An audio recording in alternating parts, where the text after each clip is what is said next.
After a night of drinking at a company party, I recalled a silly time travel ritual my colleague told me about. Feeling stuck as a lonely wage slave in an urban village, I figured my life couldn't get any worse anyway. So, I set the air conditioner to 16 degrees, lit a birthday candle, set an alarm, and recited the incantation before falling fast asleep. I woke up in a daze, feeling freezing cold, numb, and unable to move. I vaguely heard people shouting around me, telling women to boil water, asking someone to get a doctor, and stripped my clothes to wrap me up warmly. Delirious and shivering, I drifted back to sleep. When I woke up again with a splitting headache, I complained in my head about the cheap liquor my boss served. But as soon as I opened my eyes, I was completely stunned. No matter how many times I blinked, my surroundings didn't change. I wasn't dreaming. I was lying on a bed of straw covered by a stiff cotton quilt inside a mud-walled, thatched roof house. The time travel ritual had actually worked. A girl wearing a blue plaid blouse walked in, saw me awake, and immediately ran out in surprise, shouting that Captain Yang's guest was awake. Since I was wrapped in an old blanket without my clothes, I waited for her to leave before putting on my wrinkled pajamas, a worn-out cotton-padded coat, and tattered shoes. I stepped out into a 30-square-meter dormitory room with 4 beds, a square table, and a leader's portrait on the wall. Outside, a crowd of curious onlookers peeked through the windows and doorway. Inside sat Captain Yang, Accountant Liu, and storekeeper Huang. Captain Yang asked me where I was from, why I was dressed so lightly in winter, and how I fell into the river. I froze, only answering that my name was Chen Fan. When he pressed me about my origin and threatened to hand me over to the police, I could only claim that I didn't know. Looking at their clothes and surroundings, I realized I had landed in a rural area from decades ago, and speaking recklessly without knowing where or when I was would only get me into trouble. Captain Yang grew angry at my lack of cooperation, slammed the table, and sent someone to bring Officer Zhu from the Public Security Bureau. I shrank back in guilt, completely helpless. 20 minutes later, Officer Zhu arrived. While he smoked a cigarette, Captain Yang explained how he found me yesterday, lying by the river in my thin pajamas, barely breathing. The villagers had dried me off, given me ginger tea, called a doctor to give me medicine, and settled me here at the Educated Youth Settlement. Captain Yang told him I had woken up today, but refused to say where I was from. When Officer Zhu confronted me with a stern face, I claimed that I didn't remember. He accused me of selective amnesia and demanded a real confession. But in an era with strict household registration, lying would only get me caught faster. Admitting I didn't know was my safest option. Officer Zhu made me stand up, walk around, and show my hands. To my surprise, my hands had become unnaturally soft, fair, and free of calluses. He then handed me a notebook and pen to write my name. After looking at my handwriting, he stepped outside with Captain Yang to discuss my situation privately. While waiting inside, I watched the crowd of curious villagers packed outside the door and windows. They gossiped endlessly, debating whether I was a spy, a draft-dodging educated youth, a rightist, a fallen official's son, or someone who had been robbed and thrown into the river. In the other room, Officer Zhu shared his initial assessment with Captain Yang. He noted that my hands showed no signs of hard labor or military service. My skin was fair. I wrote in simplified Chinese, and I spoke with a local accent. He concluded I was unlikely to be a spy since my story was far too flimsy, though my true background remained a mystery.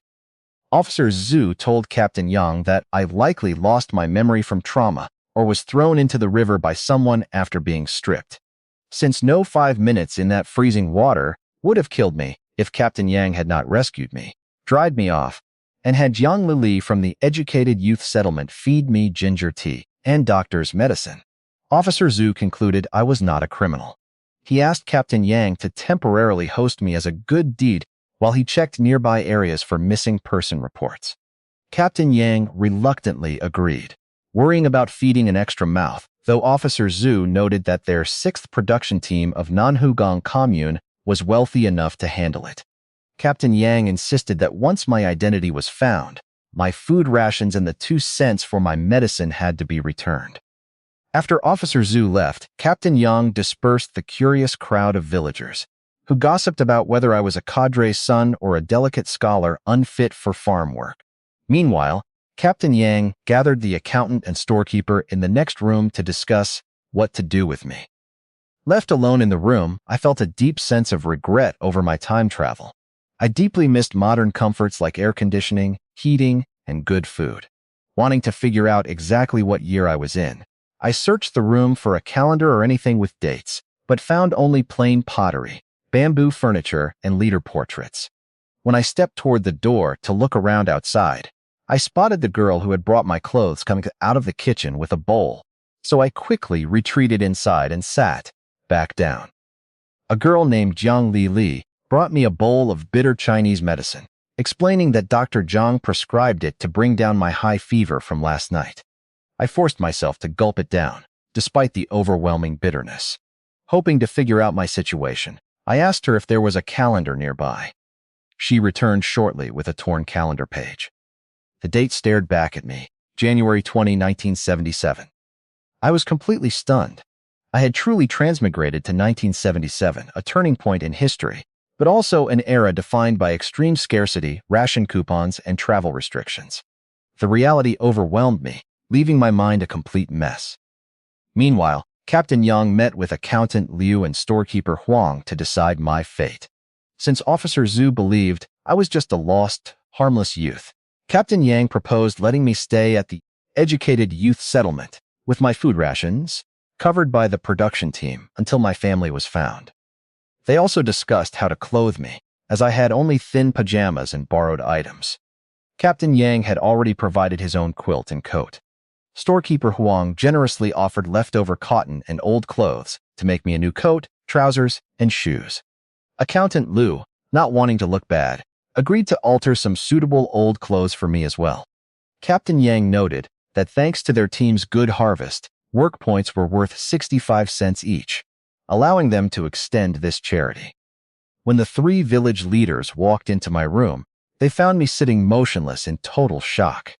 Leaning in close, Captain Yang called out my name, but I couldn't process anything and simply muttered for them to ignore me.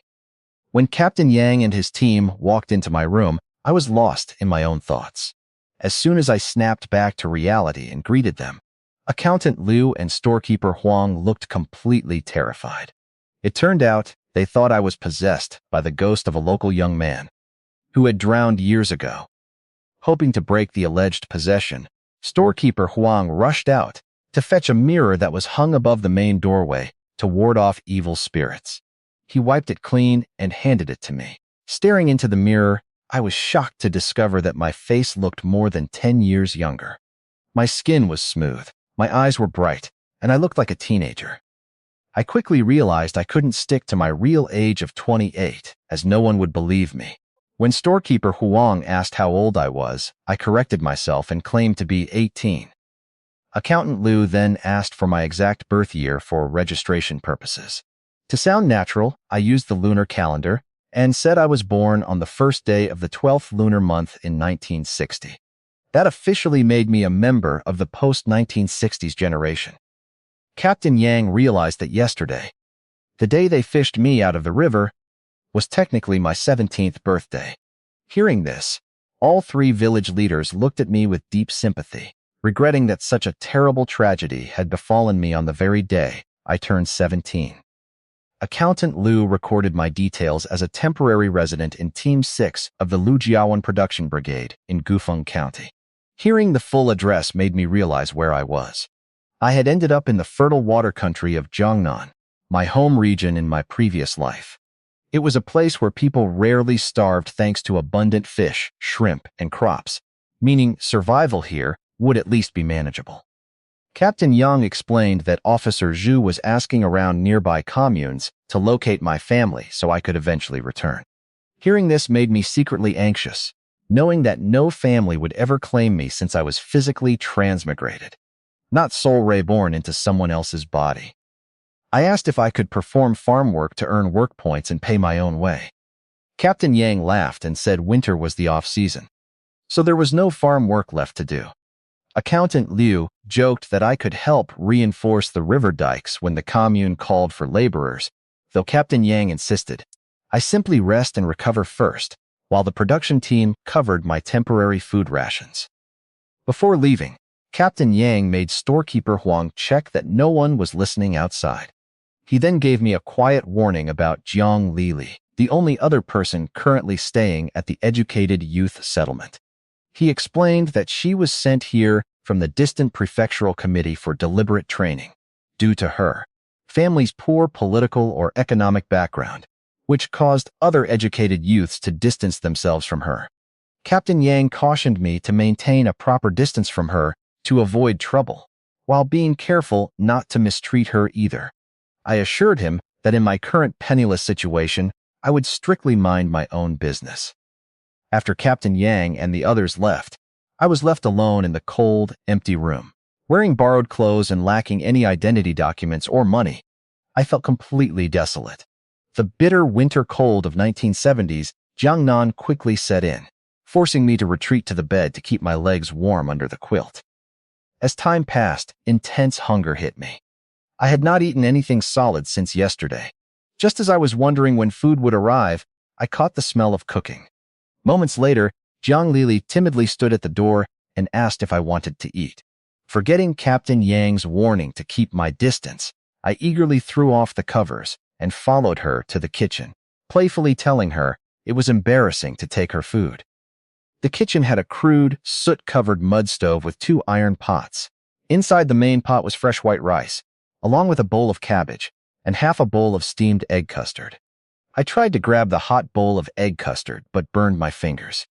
Jiang Lili effortlessly handled the hot ceramic bowl with her bare hands, setting everything on a small table. We sat down to eat with pickled radishes added to the meal. I noticed that Jiang Lili only ate the pickled radishes and left the egg and cabbage untouched, claiming she did not like them. Realizing she was just being polite, I picked up my spoon and transferred most of the egg custard and a large portion of cabbage into her bowl. A subtle, happy smile appeared on her face as she ate. After devouring 2 full bowls of rice and finishing off the dishes, I let out a satisfied sigh. I finally felt alive again. After finishing our meal, I took over dishwashing duties from Jiang Lili to return the favor. I cleaned the bowls, scraped the leftovers, and scrubbed the iron pot. Suddenly, a mysterious voice echoed in my mind, announcing that I had earned 1 housework experience point and raised my housework skill to level 3. Immediately after, a floating status panel appeared in my vision, showing my basic attributes, physical stats, and my current housework LV3 skill. I tried calling out to activate a system menu, but quickly realized this golden finger had no manual or interactive AI. It was a simple, silent system that granted rewards through actions. Knowing I had a skill system gave me immense confidence to survive in this new era. When I stepped out of the kitchen, I saw Jiang Lili carrying a heavy shoulder pole with 2 large water buckets. Wanting to test if fetching water would yield skill experience, I took the pole and buckets from her, insisting that a girl shouldn't carry heavy loads. Jiang Lili worriedly tried to stop me, noting that I was still recovering from a high fever, but I strode toward the courtyard gate anyway. Before we could leave, storekeeper Huang arrived with a sack of rice and a scale. He weighed 30 pounds of rice, showed me its quality, and had me sign a ledger borrowing the rations under my name for the team account. He mentioned we could harvest cabbage and radishes from the settlement's backyard, and promised to give us sweet potatoes from his private plot for free. I signed the receipt and thanked him. Storekeeper Huang picked up his scale and left, privately shaking his head.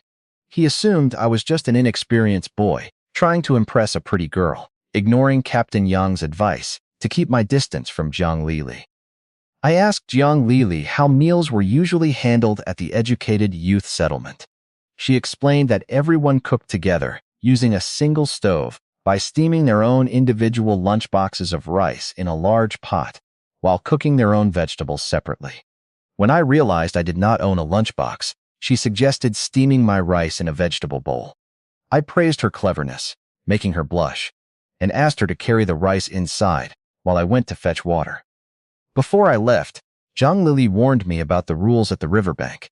There were 3 stone beaches, with the highest reserved for drinking water, the middle for washing vegetables, and the lowest for laundry. carrying the shoulder pole and wooden buckets. I walked up the river embankment and took in the view of the village. The small hamlet consisted of scattered mud-walled, thatched huts surrounded by harvested rice fields and drained fish ponds. The educated youth settlement was the largest compound, set apart at the edge of the village with high mud walls. Reaching the riverbank, I stepped onto the top stone beach. The heavy wooden buckets weighed over 20 pounds each when empty, so I filled them only halfway. Even so, when I hooked them onto the pole and tried to stand up, my weak strength of 5 points failed me completely. I collapsed back into a squat, unable to lift the load. Just as I considered dumping out more water, a group of sturdy local women carrying water buckets appeared on the embankment, chatting loudly. One of them spotted me and called out, trapped under their watchful eyes. I felt deeply embarrassed, knowing I could not dump out the water now without ruining my reputation. Carrying 2 half-filled buckets that weighed nearly 90 pounds, I struggled up the river slope. A group of local women watched me and teased my weak physical strength, joking that my tall body was just for show and that I would barely earn 5 work points a day in the fields. Drawing on my years of experience dealing with difficult bosses and clients in the modern workplace, I ignored their sarcastic remarks and kept moving. A few women even defended me, noting that as a literate scholar, my value lay in writing rather than heavy farm labor. My shoulder burned with intense pain. With a physical strength score of 5 and a constitution of 6, carrying this load felt nearly impossible. I had to switch the pole between my shoulders multiple times just to cover the last 50 meters back to the settlement. When I arrived at the yard, I saw Zhang Lili airing out my damp bedding in the sun. She explained that Captain Yang had brought the quilt and straw mat for me, and she had prepared hot water for me in my room.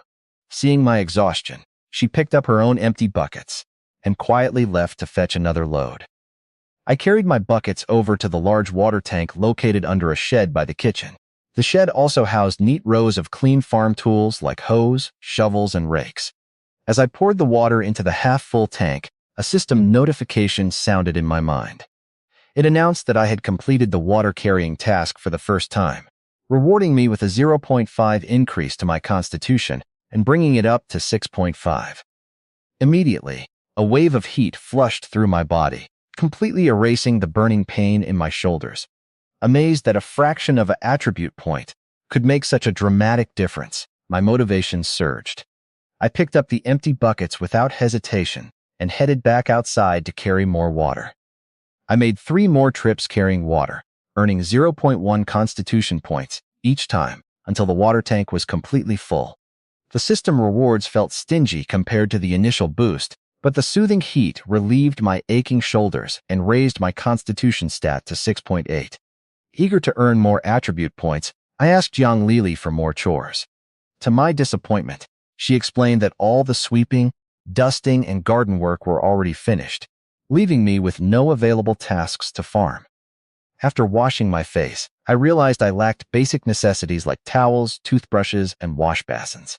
Seeing my empty-handed struggle, Zhang Lili kindly brought me 2 brand new towels, a toothbrush, and a packet of tooth powder from her room. Knowing how valuable industrial goods were in this era, I hesitated, but ultimately accepted her kindness, promising to pay her back once I earned work points. Just as I took the items, Captain Yang arrived at the doorway and sternly asked what we were doing. Zhang Lili froze in fear, but I calmly explained that she was lending me extra daily supplies. Captain Yang's tone softened, and he praised Zhang Lili for taking initiative before following me into my room to talk. Inside, Captain Yang noted with a half-smile that I was getting along well with Zhang Lili. I explained that I had been starving earlier, when she invited me to eat, but reassured him that I had already washed the dishes and fetched water to make up for it. I showed him the 30 pounds of rice storekeeper Huang had delivered, which Zhang Lili had safely stored inside a wooden cabinet for me. Captain Yang then opened the bag he was carrying and handed me a small ceramic jar of homemade side dishes for free, and I bowed respectfully to thank him. Captain Yang had me sit down and explained the real reason why I needed to keep my distance from Zhang Lili. Her parents were former leaders at a cotton mill under the prefectural committee, who had been demoted to the right side team and assigned to manual labor. Because of her family's political background, Jiang Lili had been sent down to this production team right after finishing junior high school. When I expressed confusion about her graduating in the winter, Captain Yang explained the educational system of that era, where school years started in March and ended in winter. Captain Yang warned me sternly to protect my own reputation, noting that being close to her could bring trouble if my real family turned out to be politically respectable. Although I knew political shifts would soon happen, I agreed sincerely to follow his advice. He then reassured me about my living arrangements, promised that he, Accountant Liu, and storekeeper Huang would prepare 2 sets of clothes and a new cotton-padded jacket for me, along with 2 wooden basins for washing. He told me I could find him at his house on the hilltop, which also served as the team headquarters, whenever I needed help. After seeing Captain Yang off, I quickly bolted the courtyard gate to avoid constant public scrutiny. Almost immediately, storekeeper Huang knocked on the door and shouted for me to open it. I signaled Jiang Lili to stay in her room before opening the gate, making up an excuse about the wind blowing over the drying racks. Storekeeper Huang accepted my explanation, but warned me that keeping the gates locked during the day made people suspect something improper was going on inside. After thanking storekeeper Huang for delivering a bag of sweet potatoes, I left the courtyard door slightly ajar to avoid further suspicion. Back inside, I drank the herbal tea Jiang Lili had prepared. It was brewed from Hubei crabapple leaves, a comforting traditional drink from my childhood that warmed me up and brought back fond memories. With my bedding still drying outside, I could not take a nap on the bare bamboo bed. Feeling bored, I walked over to Jiang Lili's room and asked if she had any books to lend me. She handed me a white-covered edition of the Little Red Book, cautiously reminding me to treat it with care. Returning to my room, I sat down and quickly became engrossed in reading its contents. While I was reading, Captain Yang returned to deliver 2 handmade wooden wash basins. He noticed the book on the table, and after learning I borrowed it from Jiang Lili, he approved with a nod. Deeply touched by his constant care, I expressed my sincere gratitude to him. Before leaving, Captain Yang invited me and Jiang Lili to his house on the hilltop the day after tomorrow. He explained that his family was slaughtering a pig for the new year and invited us to lend a hand. Though he knew my weak physical strength meant I would mostly just be joining in on the feast, the invitation thrilled me for another reason. I realized that helping with the pig slaughtering could trigger new system tasks and reward me with skill experience. I stood at attention, enthusiastically promising to arrive on time and complete the mission. Wanting to plan how best to earn experience points in the village, I went to Jiang Lili's room and told her that Captain Yang invited both of us to his house the day after tomorrow for the pig slaughtering. She was surprised, because in her 3 years here, Captain Yang had never invited her personally to a family slaughtering. I reassured her that we should go together, just in case it was an official request. I then asked her about pig farming in the production team. Jiang Lili explained that besides the team's public pig farm, each household was encouraged to raise 2 pigs. The larger pig had to be sold to the commune food station, provided it met the minimum weight requirement of 120 caddies to fetch 30+ yuan and supply coupons. If it was under that weight, the food station would reject it, forcing the family to sell it to the production team instead. The smaller pig could be kept by the family for private consumption. Hearing this, I realized raising pigs in the 1970s was far from easy. Local black pig breeds grew slowly and caught diseases easily. Families spent endless hours gathering pig feed early in the morning before starting their team field work. Families with many children were better equipped to raise multiple pigs, as the kids gathered fodder, cooked feed, and collected manure to trade for extra work points. When I asked if our educated youth settlement raised any livestock, Jiang Lili fell silent. She then shared that the other youths had previously raised a few chickens, but they slaughtered and ate them all in a big stew before heading home for the winter, leaving nothing behind. As for pigs, the other educated youths refused to raise them because of the hard work and foul odor, leaving the settlement's pigsty completely empty. Realizing she had been left out of the feast and left behind to tend the empty settlement, I felt a deep sting of sympathy for her. Troubled by the thought of Jiang Li being left behind without any food or poultry, while the other educated youths went home, I left my room to talk to her. When she curiously asked my age, I claimed to be 18, while she shared that she was born in 1959. Realizing she was 17, I noted that she was a year younger than my claimed age. I mentioned I was taking a walk around the village and casually said, "Bye-bye," leaving her confused by the modern phrasing.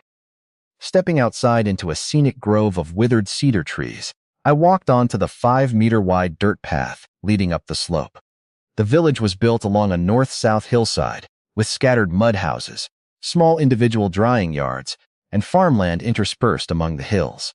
Walking along the quiet, winding path, I wondered about my family in this era, resolving to check on them once I sorted out my household registration and saved some money. Reaching the top of the hill, where Captain Yang's house was located among 4 older residences, I was suddenly confronted by a big yellow dog. The dog stared aggressively and barked, preparing to charge. To protect myself, I crouched down, spread my arms, and roared back at the dog with loud, dramatic howls. The dog froze in surprise, retreated a few steps, and then barked again to test me. As I continued howling back and forth with the dog, a system notification suddenly rang in my head. It announced that talking to the dog rewarded me with 1 beast language experience point, unlocking the beast language LV1 skill. I stood there completely stunned, amazed that arguing with a dog had actually unlocked a new skill. I summoned my status panel and confirmed that my new skill, beast language LV1, was officially unlocked. Looking at Captain Yang's big yellow dog, its barks now sounded like clear words demanding that I get out. I barked back to test the skill, making the dog angry. When it prepared to attack, I barked a surrender, and it surprisingly backed off. My beast language skill actually worked. Just then, Captain Yang came out, shooed the dog away, and invited me into his house. Inside the main hall, 8 people were gathered around a large tree root burning in a brazier. Captain Yang introduced me to his wife and 5 children. Aunt Yang kindly brought me a chair and handed me a large enamel mug. While sitting by the fire, I listened as Captain Yang, Accountant Liu, and Storekeeper Huang discussed team business. Storekeeper Huang reported on the remaining grain, lotuses, fish, and sales profits, while Accountant Liu presented the profit-sharing ledger based on work points. Captain Yang reviewed everything, noting that the remaining village pigs needed to be slaughtered and distributed before settling the accounts. Watching Accountant Liu hand-roll a cigarette from paper and tobacco, I admitted I had never seen one made that way before. Observing my refined manners and unfamiliarity with rural shortcuts, the 3 leaders secretly assumed I came from a high-ranking family and resolved to treat me exceptionally well.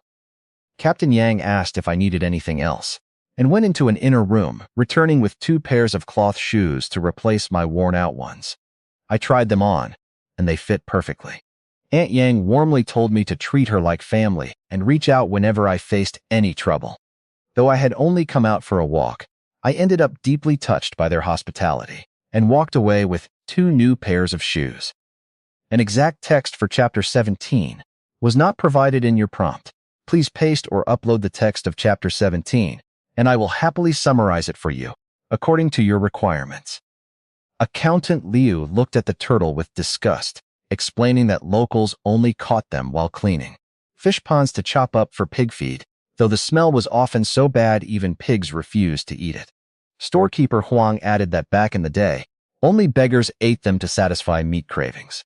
Captain Yang suggested chopping the giant turtle up to feed to their pig, but I asked if I could take it home to eat myself. Stunned by my request, Captain Yang assured me I could eat real meat at the upcoming pig slaughter, but Accountant Liu and Storekeeper Huang laughed and told him to let me try it, so I could learn my lesson. I carried the heavy turtle back to the educated youth settlement, where Jiang Li was packing up the drying bedding before it rained. Spotting the turtle, she frantically warned me that an educated youth had tried cooking one 2 years ago and could not eat anything for 2 weeks due to the unbearable fishy stench. I assured her that he simply cooked it wrong. Wanting to avoid ruining the kitchen cookware, I decided to use a clay pot and an old iron pot in the backyard that was previously used for pig feed. I asked Jiang Li to boil some water, grab a pair of scissors, and gather some scallions and ginger from the garden. Carrying the turtle to the backyard, I passed the vegetable plots and the old abandoned pigsty, which now served as a dry woodshed full of firewood. I placed the turtle inside a stone feeding trough in the pigsty and poured a bucket of water over it. Excited to find more, I grabbed a shoulder pole and 2 baskets, telling Jiang Li I was heading back to the pond to catch a few more big ones. Without waiting for Jiang Li to respond, I took a shortcut to the pond and gathered 10 more wash basin-sized soft-shell turtles. Meanwhile, Jiang Li set up an old iron pot on a makeshift stove near the pigsty and helped me fetch hot and cold water. I carefully prepared the turtles to eliminate their gamey odor. I drained the turtle blood into a bowl, scalded the shell in hot water to peel off the outer membrane, removed the yellow fat and internal organs, and chopped the meat into pieces.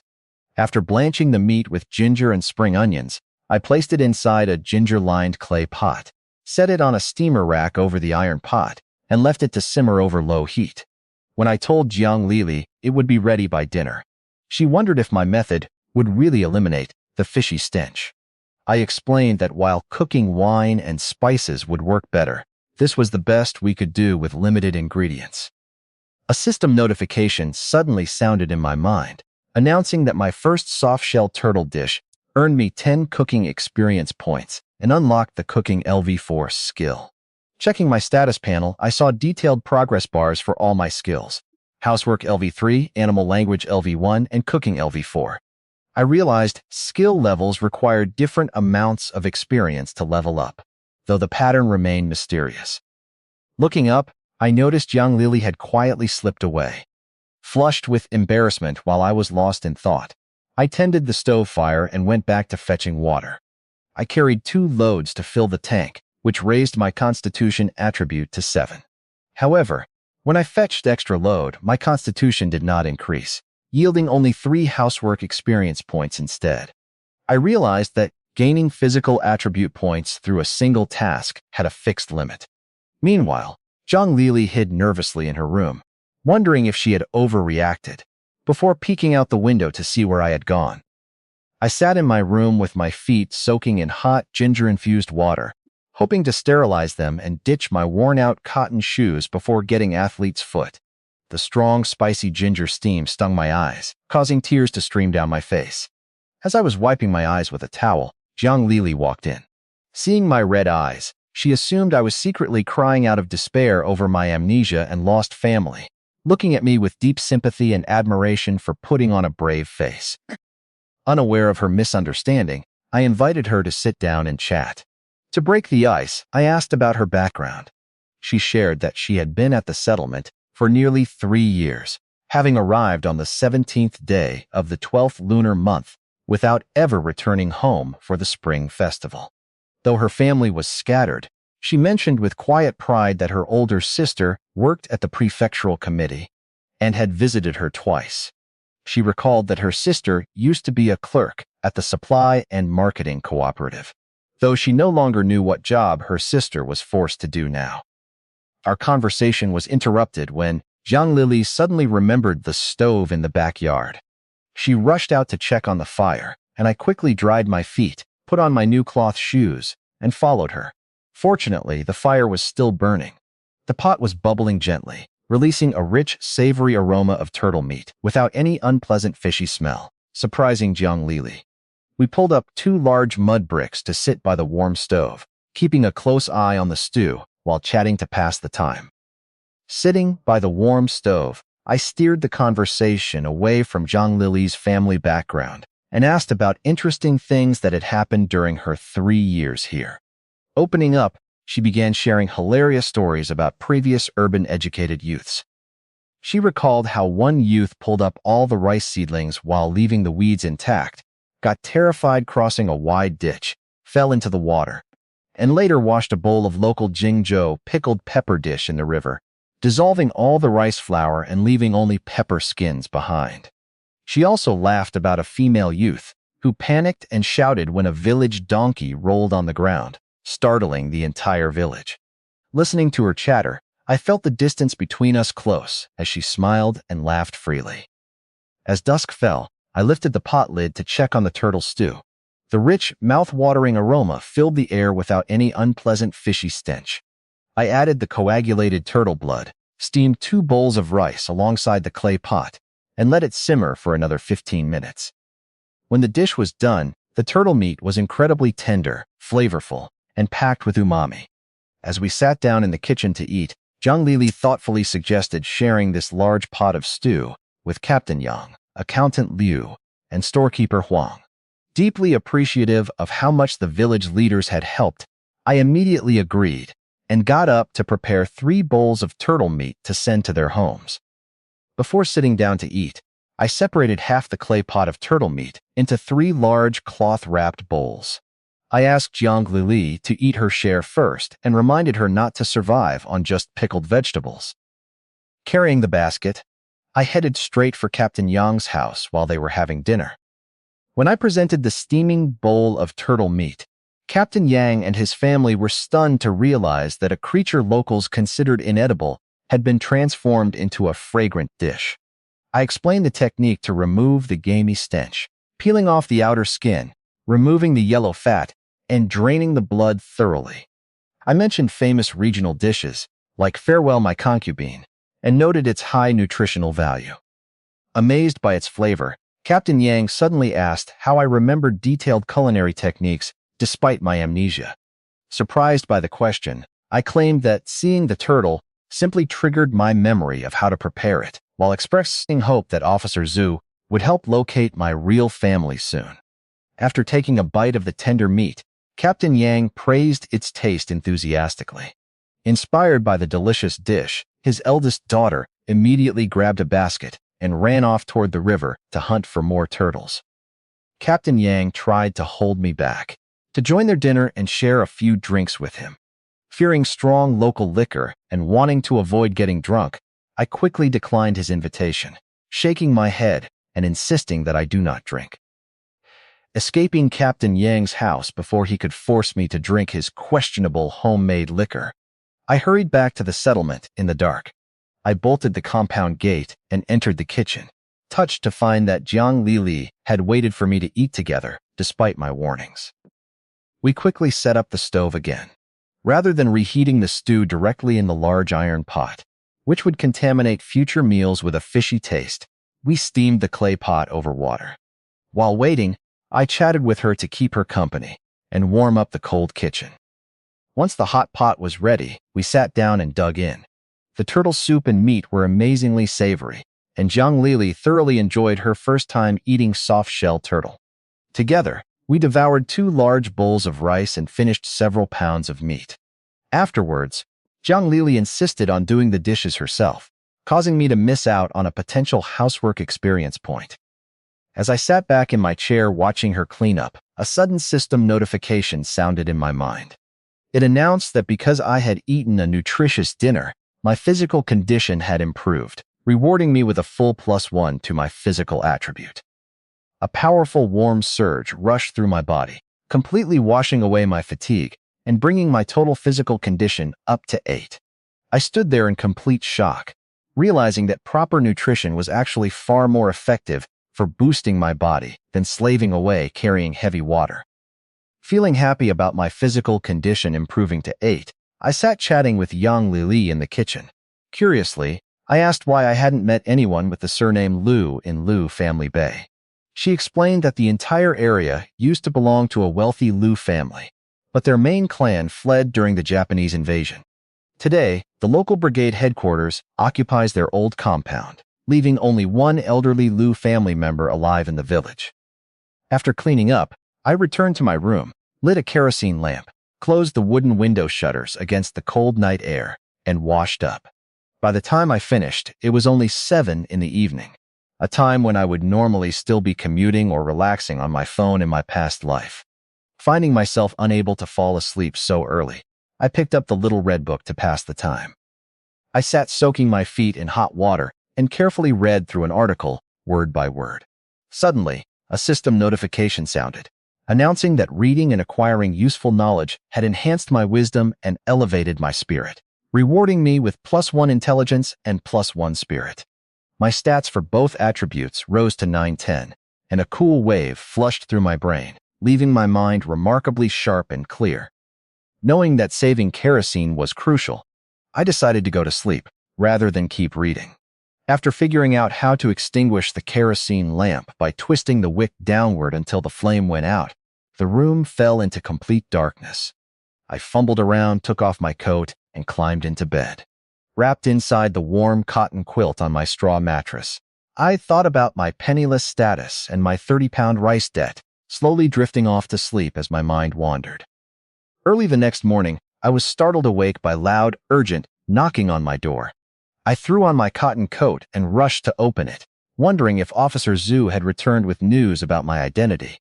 Instead, I found an impatient Captain Yang standing outside, accompanied by Zhang Lili and his eldest daughter, Yangju. Captain Yang urged me to hurry up, explaining that the entire production team was waiting for me at his house. Yangju added that her family tried preparing turtles after tasting my dish yesterday, but they failed to skin them properly and ruined 2 of them. Surprised that everyone was up so early just to learn how to prepare turtles, I quickly brushed my teeth with tooth powder, washed my face, and dressed. Captain Yang told Jiang Li to tag along as well, and we headed up the hill together. The sun was barely up, yet a large crowd of villagers had already gathered around a steaming pot and several baskets of fresh turtles set up on the rice threshing floor. As soon as I arrived, Accountant Liu and storekeeper Huang praised my cooking skills, noting that my turtle stew tasted better than chicken and had turned an unwanted pest into a valuable resource for the team. When Accountant Liu asked if turtles were truly nutritious, I confirmed that 1 soft-shell turtle offered as much nutrition as 2 whole chickens. Hearing this, the crowd groaned in deep regret, realizing how many hundreds of chickens they had thrown away during previous pond cleanups. Ignoring the crowd's playful teasing about my weak physical strength from yesterday, I stepped forward, ready to demonstrate the proper way to skin and prepare the turtles. I explained to the gathered villagers that soft-shell turtle is not only highly nutritious, but also recognized in the compendium of Materia Medica for nourishing yin and blood. However, I cautioned that pregnant women should avoid it, as it promotes blood circulation and could cause complications. Captain Yang then introduced me to Master Liu, the village's master banquet chef, who prepares meals for local weddings and funerals. I greeted him with a polite handshake. Observing my clean appearance and urban manners, Captain Yang and Master Liu assumed I came from a high-ranking family. Eager to expand his culinary repertoire for village banquets, Master Liu politely asked me to teach him how to properly skin a turtle. I explained that the water used for scalding must be kept around 80 degrees Celsius rather than boiling hot, as boiling water turns the outer membrane too soft to tear clean. Master Liu immediately understood why his earlier attempt had failed, and listened attentively to every detail. As we waited for the pot to reach the correct temperature, the onlookers gossiped among themselves, wondering if my knowledge meant I was an experienced chef or simply a wealthy youth accustomed to eating delicate dishes. Wanting to help Jiang Lili integrate with the locals and earn her share of the upcoming meal without facing gossiping tongues, I asked her to fetch a basin of water for the preparation work. Captain Yang and storekeeper Huang silently approved of my gesture, allowing her to actively participate in the community gathering. Holding up a palm-sized baby turtle, I asked Captain Yang why they caught even the tiny ones. He explained that turtles eat fish fry, making them a pest that must be removed entirely. I placed the small one back and continued instructing Master Liu on washing off the mud before butchering. After demonstrating the proper steps, decapitating, removing the shell, peeling the skin, removing fat, and rinsing, Master Liu quickly took over and efficiently processed a massive basin of turtle meat. A large crowd of villagers gathered around, marveling at the enormous pile of meat. Captain Yang announced that everyone who helped dig up turtles could bring a bowl back home once cooked, prompting several men to rush home for containers or head back to the ponds. Meanwhile, the women stayed to learn the preparation techniques. I then guided Master Liu through blanching the meat. I had Zhang Lili prepare ginger and scallion knots, and suggested adding wine to remove the fishy odor. Captain Yang immediately had his daughter bring out a bowl of local spirits. I explained that maintaining the water temperature around 80 degrees Celsius and stirring constantly forces out the blood, keeping the meat tender and free of gamey smells.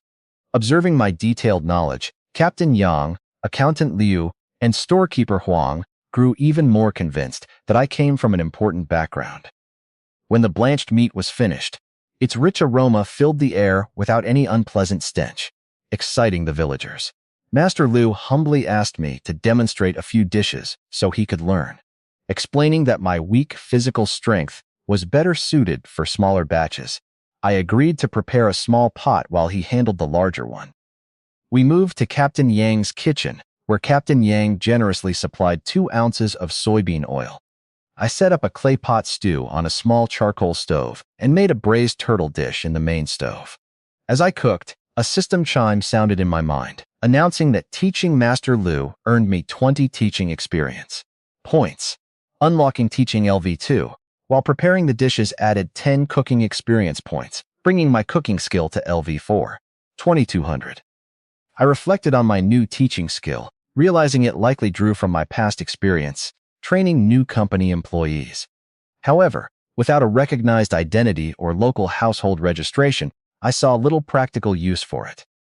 While waiting for the braised turtle to finish simmering over the stove, I squatted outside and chatted in barks with Captain Yang's big yellow dog, earning 3 animal language experience points.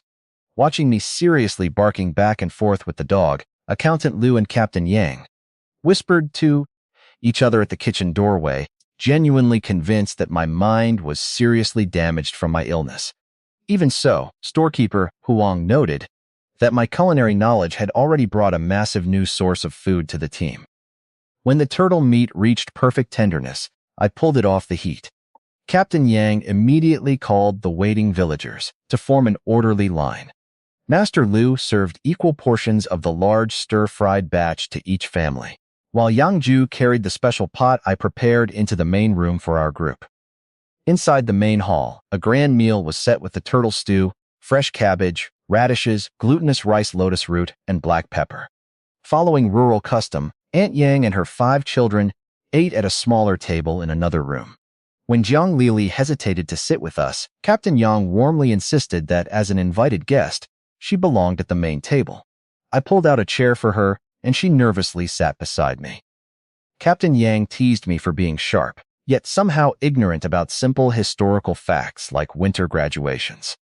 Accountant Liu and storekeeper Huang jokingly argued over my selective amnesia while taking their seats alongside Master Liu.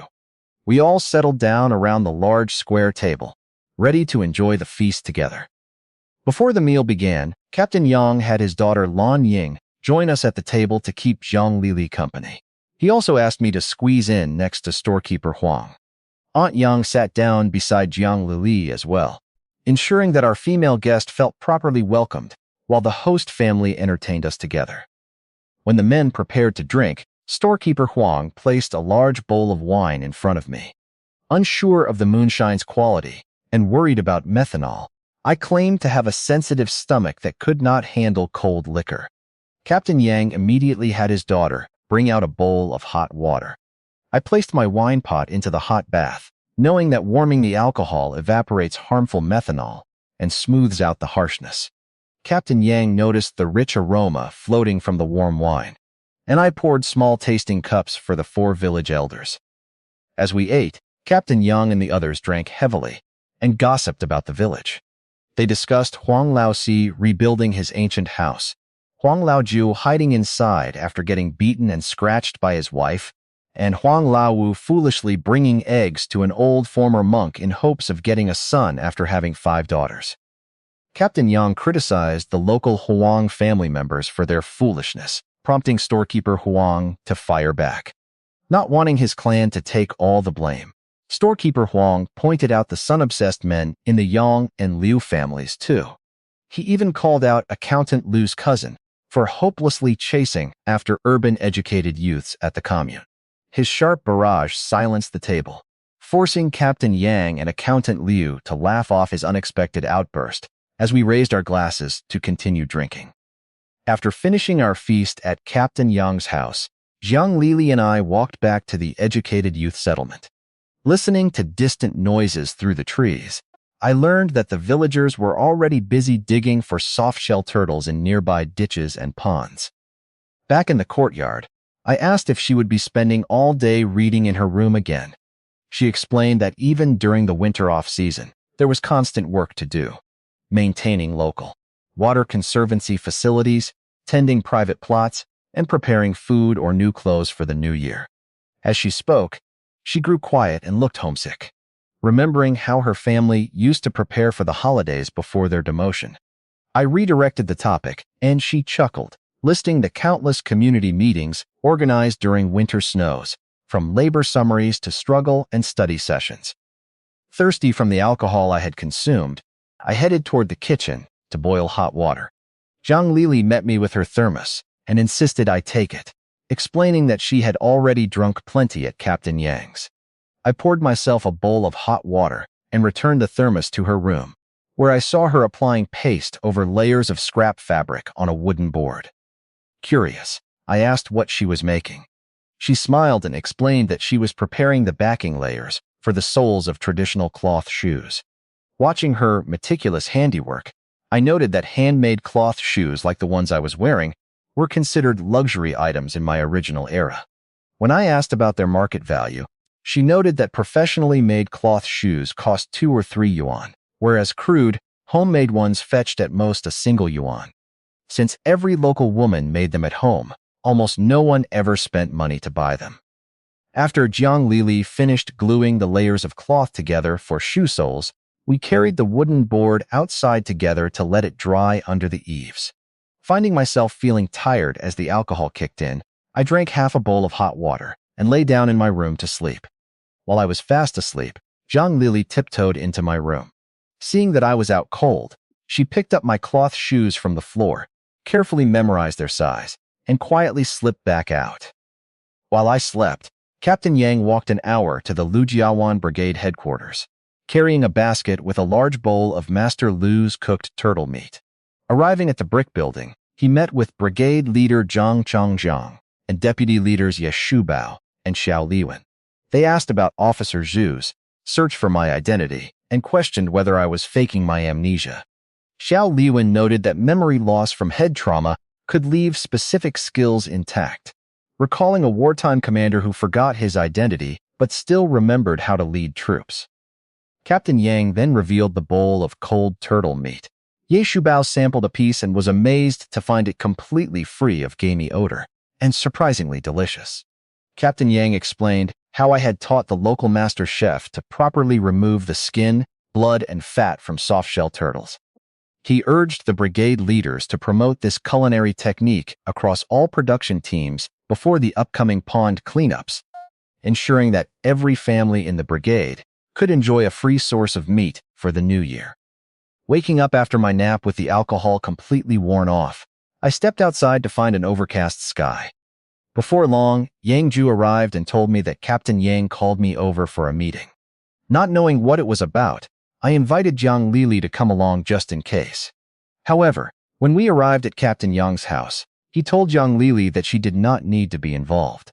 I smiled at her to lighten her disappointment before she walked back to the settlement. Sitting down with Captain Yang, Accountant Liu, Storekeeper Huang, and Master Liu, I learned the meeting's true purpose. Captain Yang explained that Brigade Leader Zhang praised our team for sharing the turtle preparation method and insisted that all 12 production teams in Lu Family Bay benefit from it. Rather than having each team send representatives to us, Brigade Leader Zhang decided that Master Liu and I should travel directly to the other 11 teams to teach the entire community in person. Master Liu and I agreed to split the work, covering 5 or 6 teams each over 2 or 3 days. To ensure we were compensated fairly, Captain Yang announced that we would receive work points per task. 10 work points for every team we visited. Master Liu perked up instantly at the offer, and I gladly accepted as well. With the plan set, I only had one lingering worry. Given my weak stamina, I asked Captain Yang how far these other production teams were and whether I would be able to handle all the walking. Captain Yang agreed that my weak physical condition made it impossible to walk 2 hours to the furthest teams. Since Lu Jiawen's 6th team is situated close to the commune, traveling across all 12 teams would exhaust me. To solve this, Captain Yang adjusted the plan. Master Lu, who possessed strong legs and local familiarity, would take the 6 farther teams, while I would handle the 5 closest ones. To compensate Master Lu for the extra walking, Captain Yang awarded him 60 work points, while I would earn 50. Master Lu happily accepted the 10 extra work points, and I was equally pleased to save my energy. When Master Lu offered to yield a few points to me out of gratitude for teaching him the turtle recipe, I politely declined, emphasizing that work points should strictly reflect labor. Captain Yang suggested Master Lu repay me by teaching me a few local cooking specialties instead. Captain Yang scheduled our visits to begin tomorrow afternoon, right after Master Lu finished helping his family slaughter their New Year pig. When I jokingly asked if the host teams would provide meals, Captain Yang, Accountant Liu, and Storekeeper Huang laughed heartily at my selective memory loss, assuring me that host teams always fed their instructors. Returning to the settlement, I shared the good news with Jiang Lili. She smiled brightly, noting that earning 50 work points across 5 teams equaled 6 or 7 days of her usual labor. Curious about how rural compensation worked, I asked her to explain work points. Jiang Lili broke down the 4 main recording methods: fixed points and fixed records, based on daily attendance and physical strength; fixed points and dynamic evaluations incorporating performance scores; piece-based work, assigned per completed task; and contracting, applied to group assignments like embankment repairs. I was thoroughly surprised to learn how flexible and task-oriented the production team system actually was. Early the next morning, I woke up and found Jiang Lili already hanging up her washed laundry. She mentioned that she had risen early because Captain Yang's family was slaughtering a pig today. Thirsty for hot water, I used the warm water she had prepared in the kitchen jar and casually wondered why she did not buy an alarm clock to track the time. She softly explained that the cheapest alarm clock cost 14.5 yuan, far beyond her budget. Observing my cheerful outlook despite my loss of memory, she felt inspired to face her own troubles with a lighter heart. We walked over to Captain Yang's house together, greeting several middle-aged women along the way. I chatted with them, exchanging light-hearted compliments about hard work, labor skills, and how much Chairman Mao cared for working people. Upon arriving, Captain Yang welcomed us, and Jiang Lili explained that our help would be needed after the pig was slaughtered, when cleaning, washing offal, and cooking began. While waiting for the butcher, I walked over to inspect the setup on the empty rice field, which featured a large iron pot, door panels, bathtub, and an array of sharp, butchering knives. Nearby, 2 men were building a temporary outdoor earthen stove using mud bricks. I squatted down beside them, and they respectfully referred to me as Master Chen because of my culinary skills, though I asked them to call me Xiao Chen. When they invited me to try building the stove, I helped arrange the bricks, explaining that leaving a 2-finger gap between each brick allowed proper airflow for a fierce fire while retaining heat. Surprised by my practical knowledge, they praised my education. After we finished assembling the stove, we filled the pot with 2 buckets of water, lit the firewood underneath, and waited for the water to boil, as the pig was brought out for slaughter. Once the water was boiling, Master Zhu, a skilled butcher sent from the commune food station, went to the pig pen with his 2 apprentices. Jiang Lili quietly explained to me that the food station handles all pig purchasing, slaughtering, and meat sales for the entire commune. Master Zhu expertly hooked the pig by the upper jaw, drags it out, and had 4 men help tie its hooves. They weighed the pig first, and it came out to 156 jin, 78 kilograms. Although smaller than the 400 jin pigs I remembered from my past, the villagers cheered at how fat it was for the local standard. Master Zhu then pinned the pig down on a wide bench, shaved a patch on its neck, and drove his foot-long knife straight into its heart. He caught the gushing blood in a wooden bait season, made an incision on the hind leg, and blew air into the wound to inflate the pig, making it easier to scald and scrape off the hair. His apprentices hoisted the inflated pig into a bathtub, repeatedly doused it with boiling water, and scraped it completely clean. They hung the pig up on a wooden frame, and Master Zhu swiftly split it down the spine and expertly carved the pork into clean, neat cuts. As the butchering wrapped up, the casual onlookers politely declined dinner offers and headed home, leaving only the helpers to clean the offal and Master Lu to begin cooking the pork stew. Meanwhile, I checked my status panel and was shocked. Watching the butchering awarded me 5 slaughtering experience points, unlocking slaughtering LV2. 550. Even more surprisingly, I discovered that my strength attribute had somehow increased to 6. Inspecting my status panel, I realized my strength attribute had increased to 6, likely from eating the nutrient-rich turtle meat and drinking warm wine yesterday. Eager to see if eating more meat would boost my physical stats further, I ran over to the large cooking pot where Master Lu was preparing the traditional pork stew. Seeing raw pig liver being boiled together with offal, I mentioned that back in my home region, pig liver was prepared differently, either as a clear, delicate soup or quickly stir-fried with chili peppers over high heat. I explained that soaking the liver in water and rinsing away the blood removes its strong, gamey odor. Intrigued by these unfamiliar techniques, Master Lu asked Captain Yang if we could use half a pig liver so I could demonstrate both recipes. Captain Yang enthusiastically agreed to let us try the dishes alongside Master Lu's pork stew. I also suggested making traditional blood sausage by mixing fresh pig blood with minced scallions, ginger, garlic, and salt, then stuffing the mixture into cleaned pig intestines. Captain Yang gave the green light, and the family immediately sprang into action.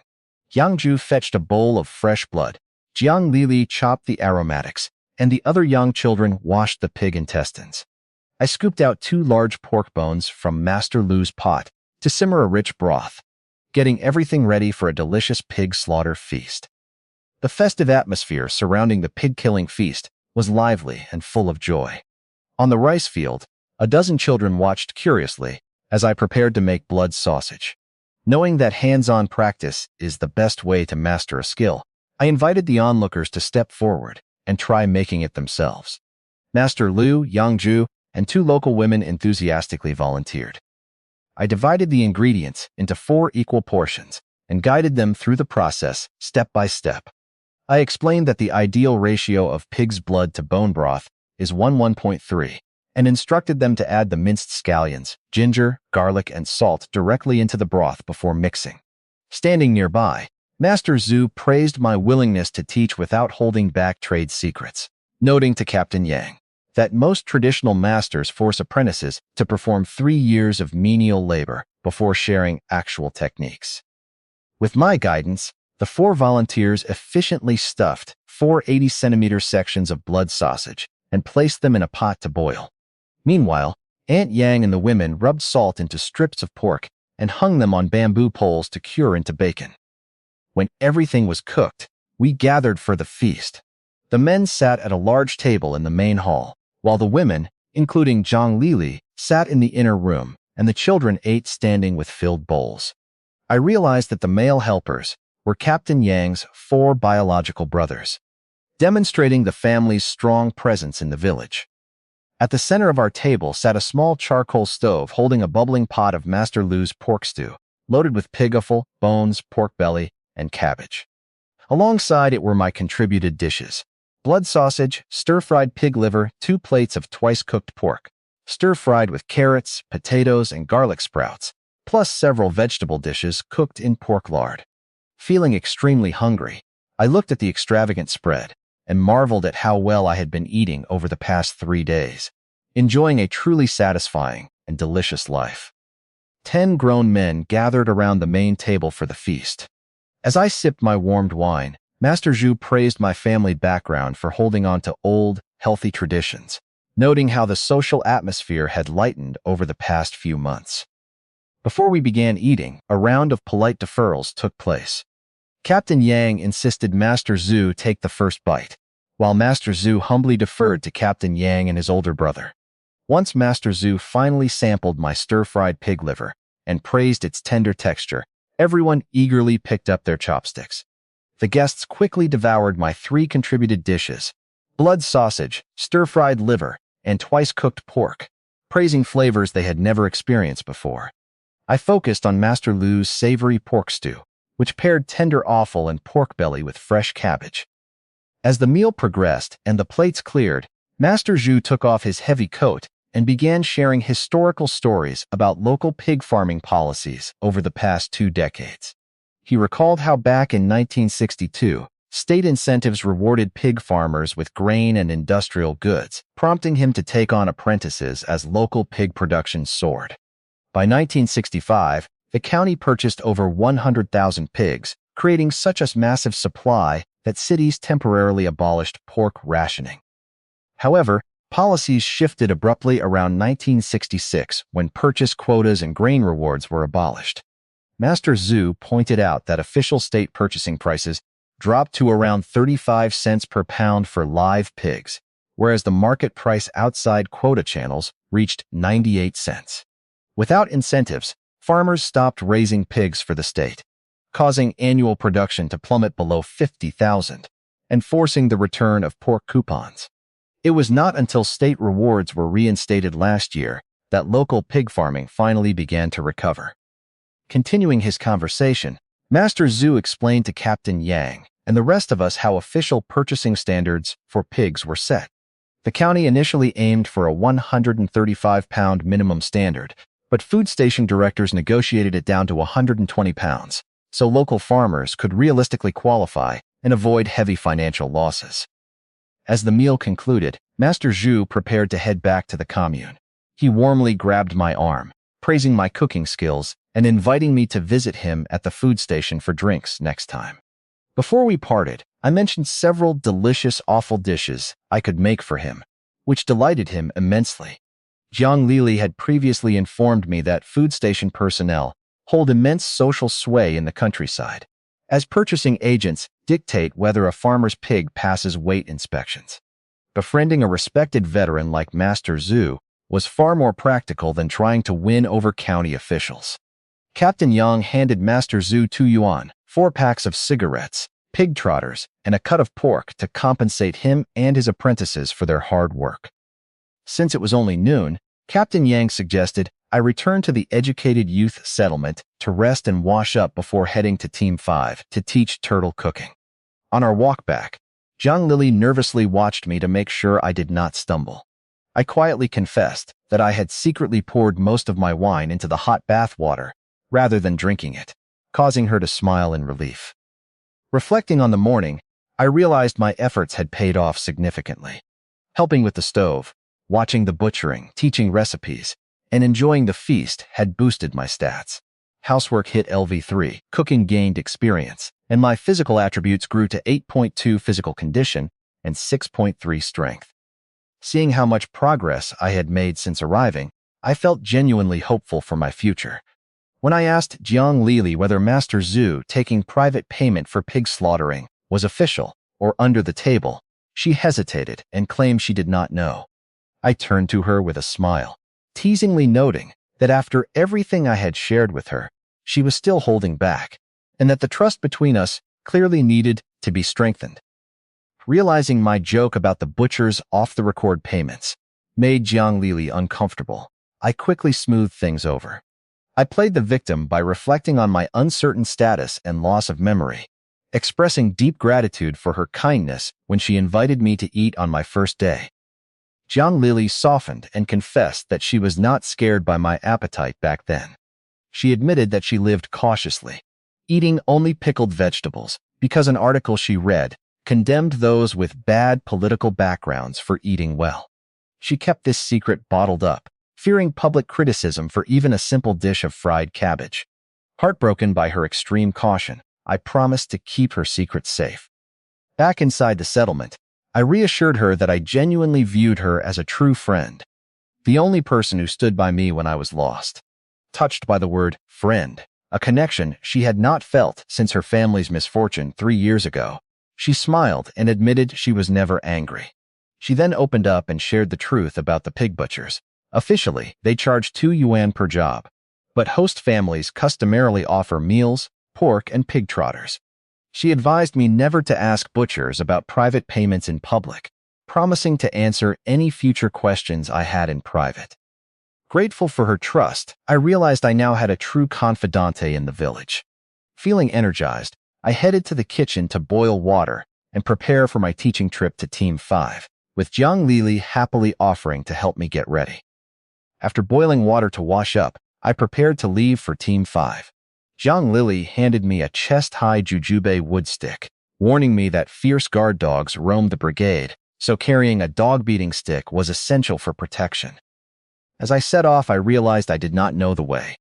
Jiang Lili clearly explained the route, guiding me along a path past a small ditch, across a bridge lined with cedar trees, and onto the main road toward brigade headquarters.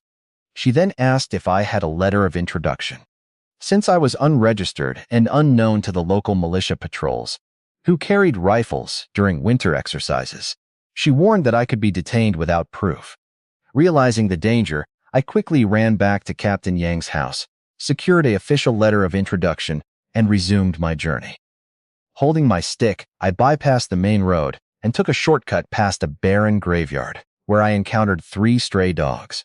I called out a friendly greeting to them in dog language, leaving the animals completely stunned. As they ran off barking to spread the word, the sound echoed across the village, proving Jiang Lili's warning about the sheer number of dogs correct. Crossing the small wooden bridges over the dry ditches, I made my way onto the dirt main road of Liu Family Bay. After walking a bit further along the northwest path, I reached a small earthen mound. Spotting a group of stray dogs standing near the woods ahead, I knew I had finally arrived at Team 5. Arriving at Liu Family Bay Team 5, I leaned on my dog-beating stick and called out a greeting in dog language to a big yellow dog. The surrounding villagers, who were digging up soft-shell turtles in a nearby ditch, stared at me in complete silence, utterly convinced I was a mental patient or a potential thief trying to pacify guard dogs. After I introduced myself, a local man named Zhang Wenliang climbed out of the mud pit to check my credentials. I handed over my letter of introduction signed by Captain Yang. Reassured by the signature, Zhang Wenliang warmly welcomed me as Master Chen. Looking into their bamboo baskets, I noticed they had harvested numerous small turtles. I joked that even mosquito legs are meat, and explained that palm-sized turtles still yield delicious soup, bringing laughter to the entire group and instantly breaking the ice. Zhang Wenliang then offered to guide me past the village guard dogs toward the brigade headquarters. Meanwhile, inside the reception room at brigade headquarters, brigade leader Zhang Changjiang, deputy leaders Ye Shubao and Xiao Liwen, and Team 5 leader Zhang Guangwen sat smoking while waiting for my arrival. They assumed I might be delayed until 2 or 3 in the afternoon due to Captain Yang's pig slaughtering feast. As they waited, Ye Shubao asked Zhang Guangwen how Team 5 planned to properly express their gratitude and offer a return gift to me for selflessly sharing such a valuable culinary skill.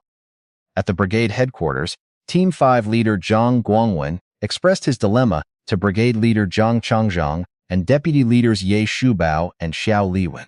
In rural tradition, proper etiquette required offering a worthy return gift for my teaching.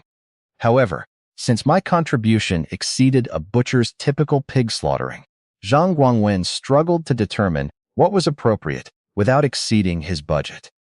Brigade leader Zhang Changjiang convened a discussion, laying out 2 clear principles. First, we should avoid giving cash to remain cautious, under current policy. Second, the brigade, rather than Team 5 alone, should supply the gift so it reflected well on the whole community.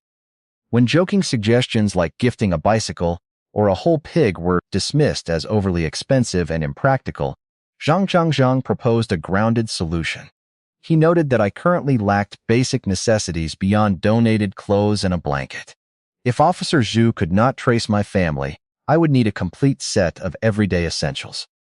Ye Shubao recalled that the brigade warehouse held an accumulated surplus of supplies specifically allocated for urban educated youth over the years.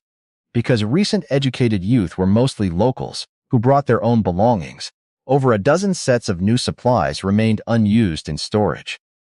Zhang Zhangjiang decided that we would gift me a full set of new educated youth supplies, including clothes, bedding, toiletries, a kettle, enamel basin, soap, flashlight, kerosene lamp, and locks, plus extra clothing.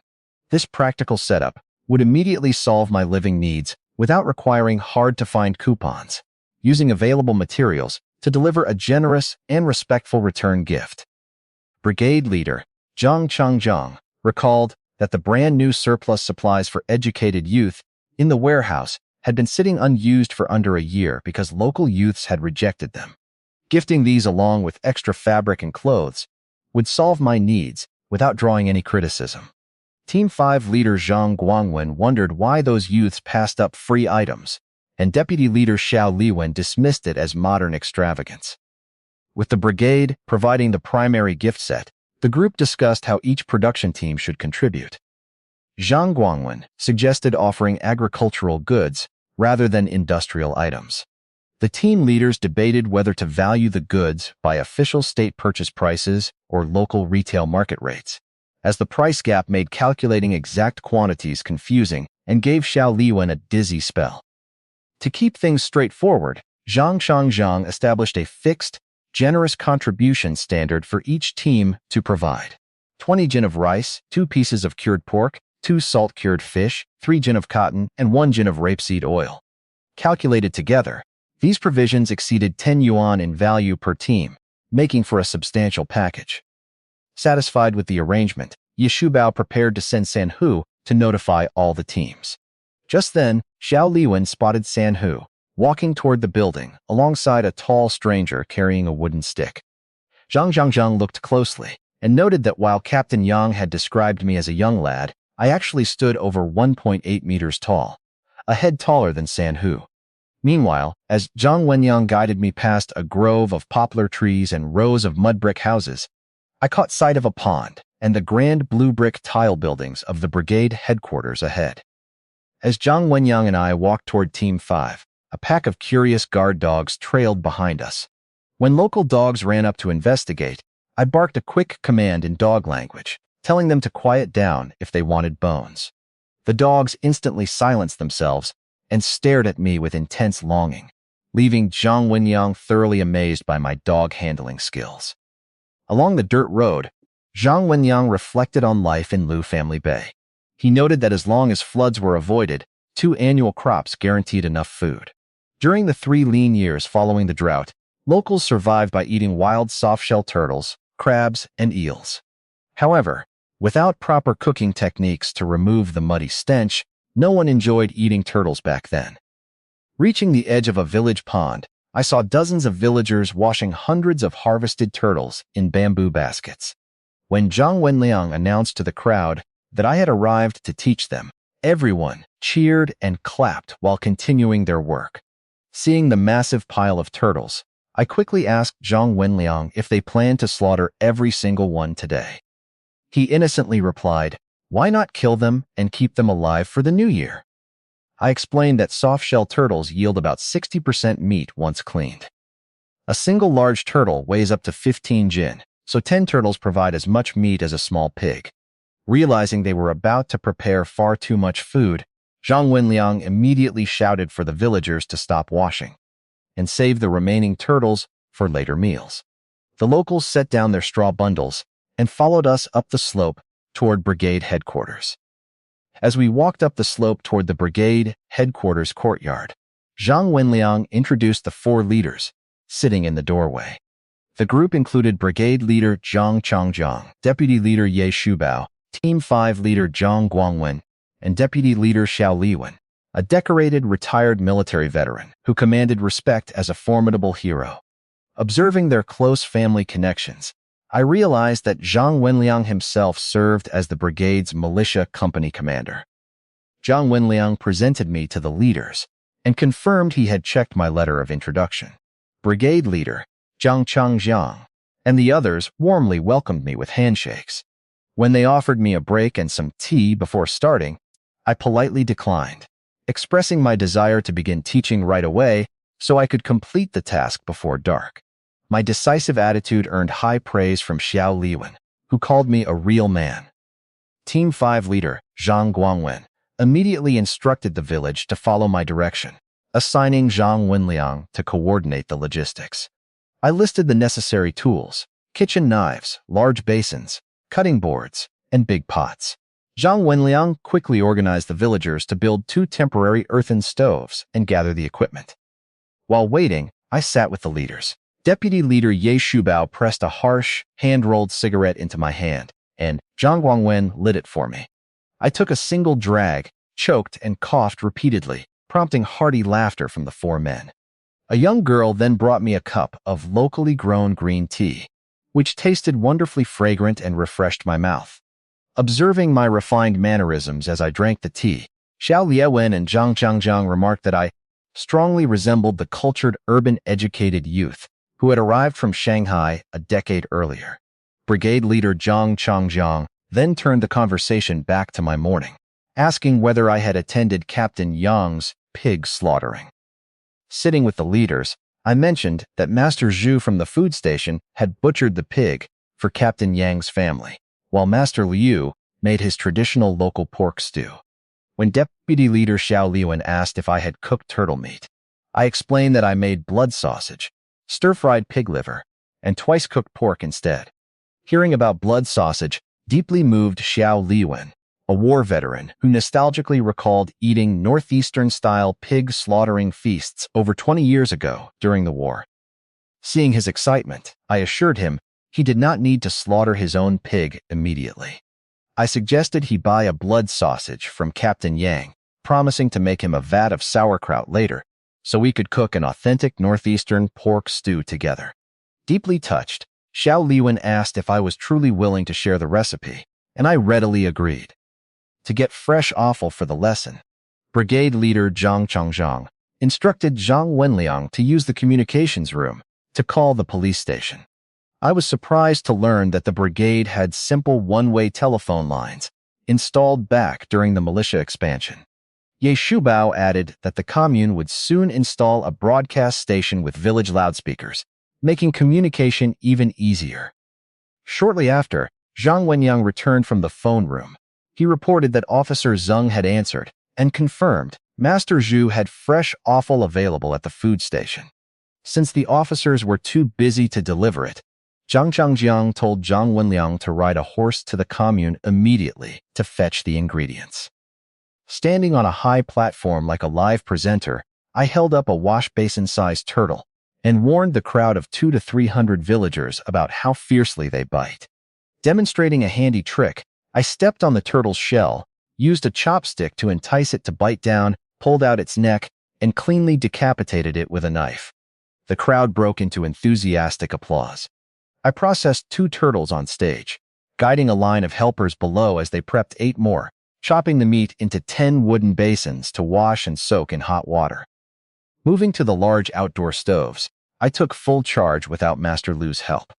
Thanks to my skill panel, every recipe and technique flashed clearly in my mind, filling me with complete confidence as I scrubbed the pots and reviewed the seasonings. I explained that removing the skin, blood, and fat completely eliminates the muddy odor. I then demonstrated 2 classic recipes, one braised with potatoes and the other stewed with white radish. As the villagers gathered around, local housewives chatted about the dishes and playfully teased my fair complexion, prompting a few light-hearted arguments with their husbands before Team 5 leader Zhang Guangwen restored order. The commotion reminded me of a vital health warning. I shouted to the crowd that turtle meat is cooling in nature and promotes blood circulation, warning that pregnant women should strictly avoid it to prevent miscarriages. Hearing this, Brigade Leader Zhang Changjiang took the warning very seriously and immediately instructed a young man from the patrol team to write it down in his notebook, ensuring every production team would be explicitly notified tomorrow. Just as we finished discussing the warning, the sound of galloping hooves echoed outside as Sanhu returned with the fresh offal. Zhang Wenliang rode back with a bulging satchel full of fresh pig offal, followed closely by 3 people on bicycles: Branch Secretary Yang, his eldest daughter and women's team leader Yang Xingshu, and Master Zhu from the food station. Master Zhu brought a bag of pig blood and 2 pork bones for broth, enthusiastically declaring he was here to freeload a meal. The brigade leaders warmly welcomed him, and I quickly instructed the helpers to soak the offal, clean the intestines with wood ash, and prep aromatics. Master Zhu also requested that I make my twice-cooked pork again, which I gladly agreed to do. Brigade leader Zhang Changjiang formally introduced me to Branch Secretary Yang and Yang Xingxiu. Meeting them meant I had now met the entire core leadership team of the brigade. While the 2 large pots of turtle meat simmered, Deputy Leader Xiao Liwen asked about making blood sausage and Northeastern-style pork stew. I suggested making a Sichuan and Hunan-style offal feast today and promised to return in a few days to help him pickle 2 jars of sauerkraut, aiming to prepare the Northeastern pork stew right before the Little New Year. While waiting for the food to cook, I chatted with the surrounding guard dogs using dog language. This gained me extra experience and leveled up my beastly language skill to LV2, 150. Observing my odd habit of talking to dogs, several local men quietly gave up on targeting me as a potential son-in-law, though some young girls still found my handsome looks and cooking talent very appealing. When I finally lifted the pot lids, a mouth-watering aroma filled the air. Zhang Changjiang called for everyone to gather, and the villagers orderly lined up, filling their bowls and basins until the 2 large pots were spotless. Happy parents even fed tender turtle meat to their eager children. Afterward, we processed a smaller turtle and cooked the blood sausage. To keep the remaining dishes warm in the chilly winter air, Zhang Changjiang suggested moving our setup into the backyard kitchen of the brigade headquarters office, setting the stage for a wonderful indoor feast. The brigade headquarters occupied a historic blue brick residence built by the Bluh family before liberation, featuring classic Jiangnan architectural design with high-sloped roofs, whitewashed walls painted with red slogans, and a central open courtyard. Known as 4 Waters returning to the hall, the property sits surrounded by former Liu family residences, expansive farm fields, and a scenic pond. In the west wing, which served as a kitchen and dining area, I prepared an elaborate spread including braised and stewed softshell turtle, northeastern blood sausage, twice-cooked pork, pork lung soup, stir-fried cabbage, and various fried offal dishes. When Brigade Leader Zhang Zhangjiang invited me to sit in the main seat, I politely declined and took a chair near the door. After a round of traditional deferrals, Branch Secretary Yang took the head of the table, flanked by Master Zhu and me. Observing the lavish table, Deputy Leader Xiao Liwen praised the meal as grander than a New Year's feast. Since we were drinking Yunhu Daku, a genuine bottled grain spirit, Master Zhu mentioned that I preferred warming my liquor in hot water. Women's team leader Yang Xingxiu quickly fetched hot water for me, while Branch Secretary Yang and Xiao Liwen warmly encouraged me not to stand on ceremony.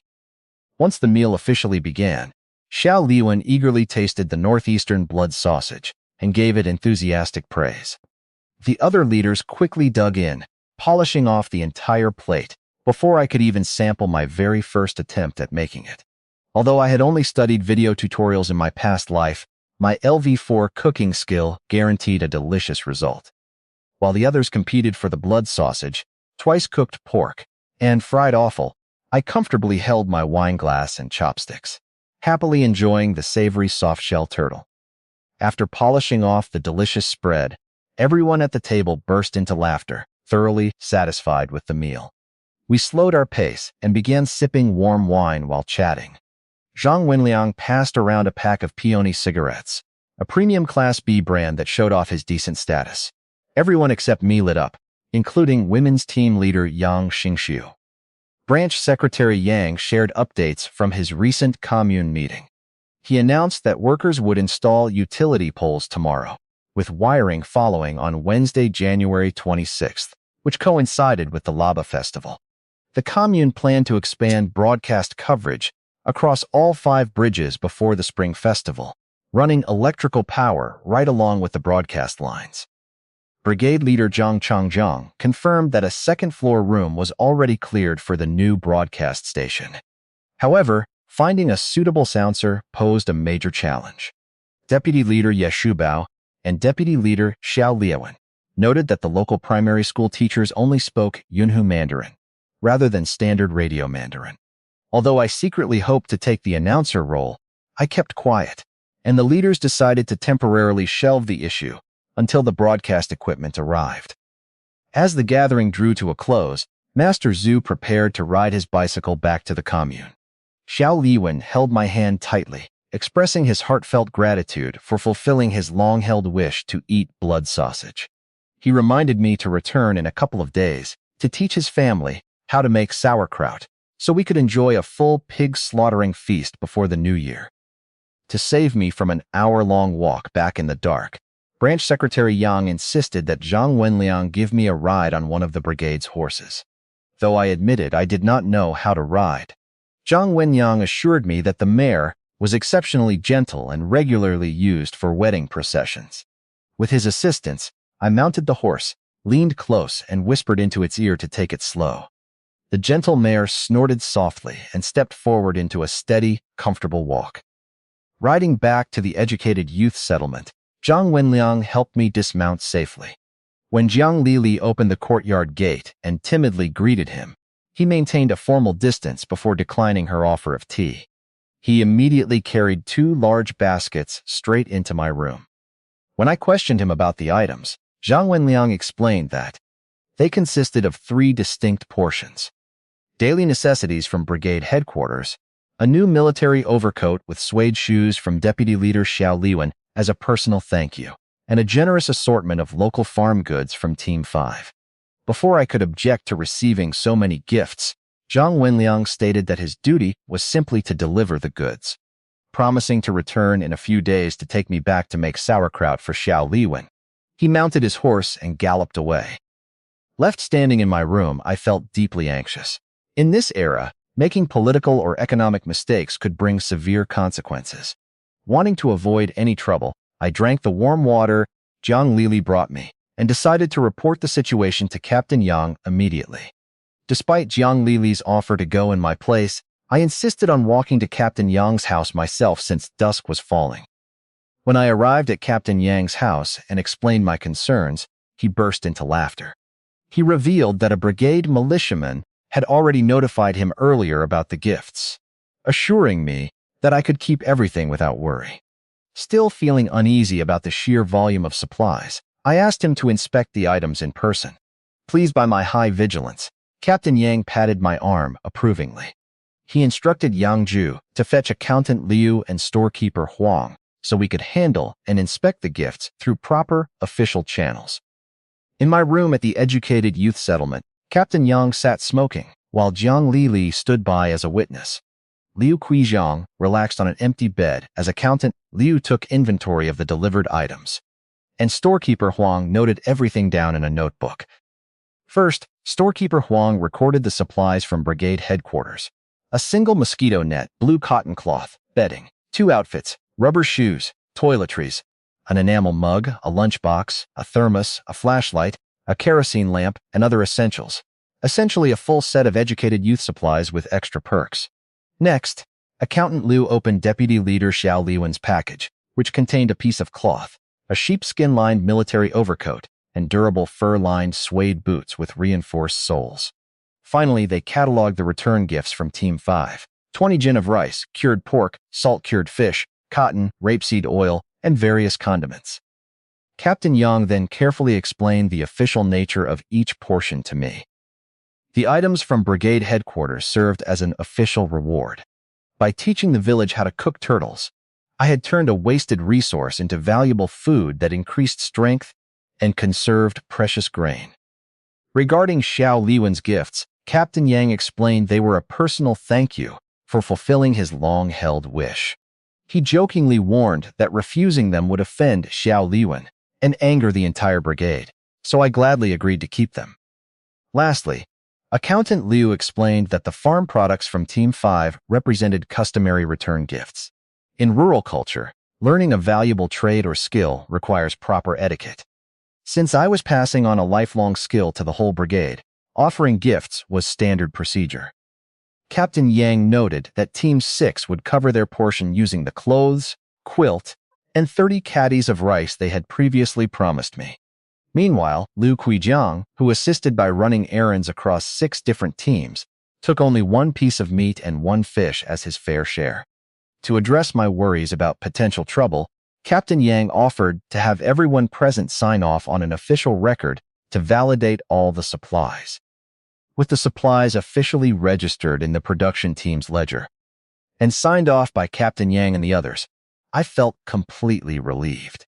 After seeing everyone out and bolting the gate, I returned to my room, grinning foolishly at my newfound wealth. Knowledge truly is wealth.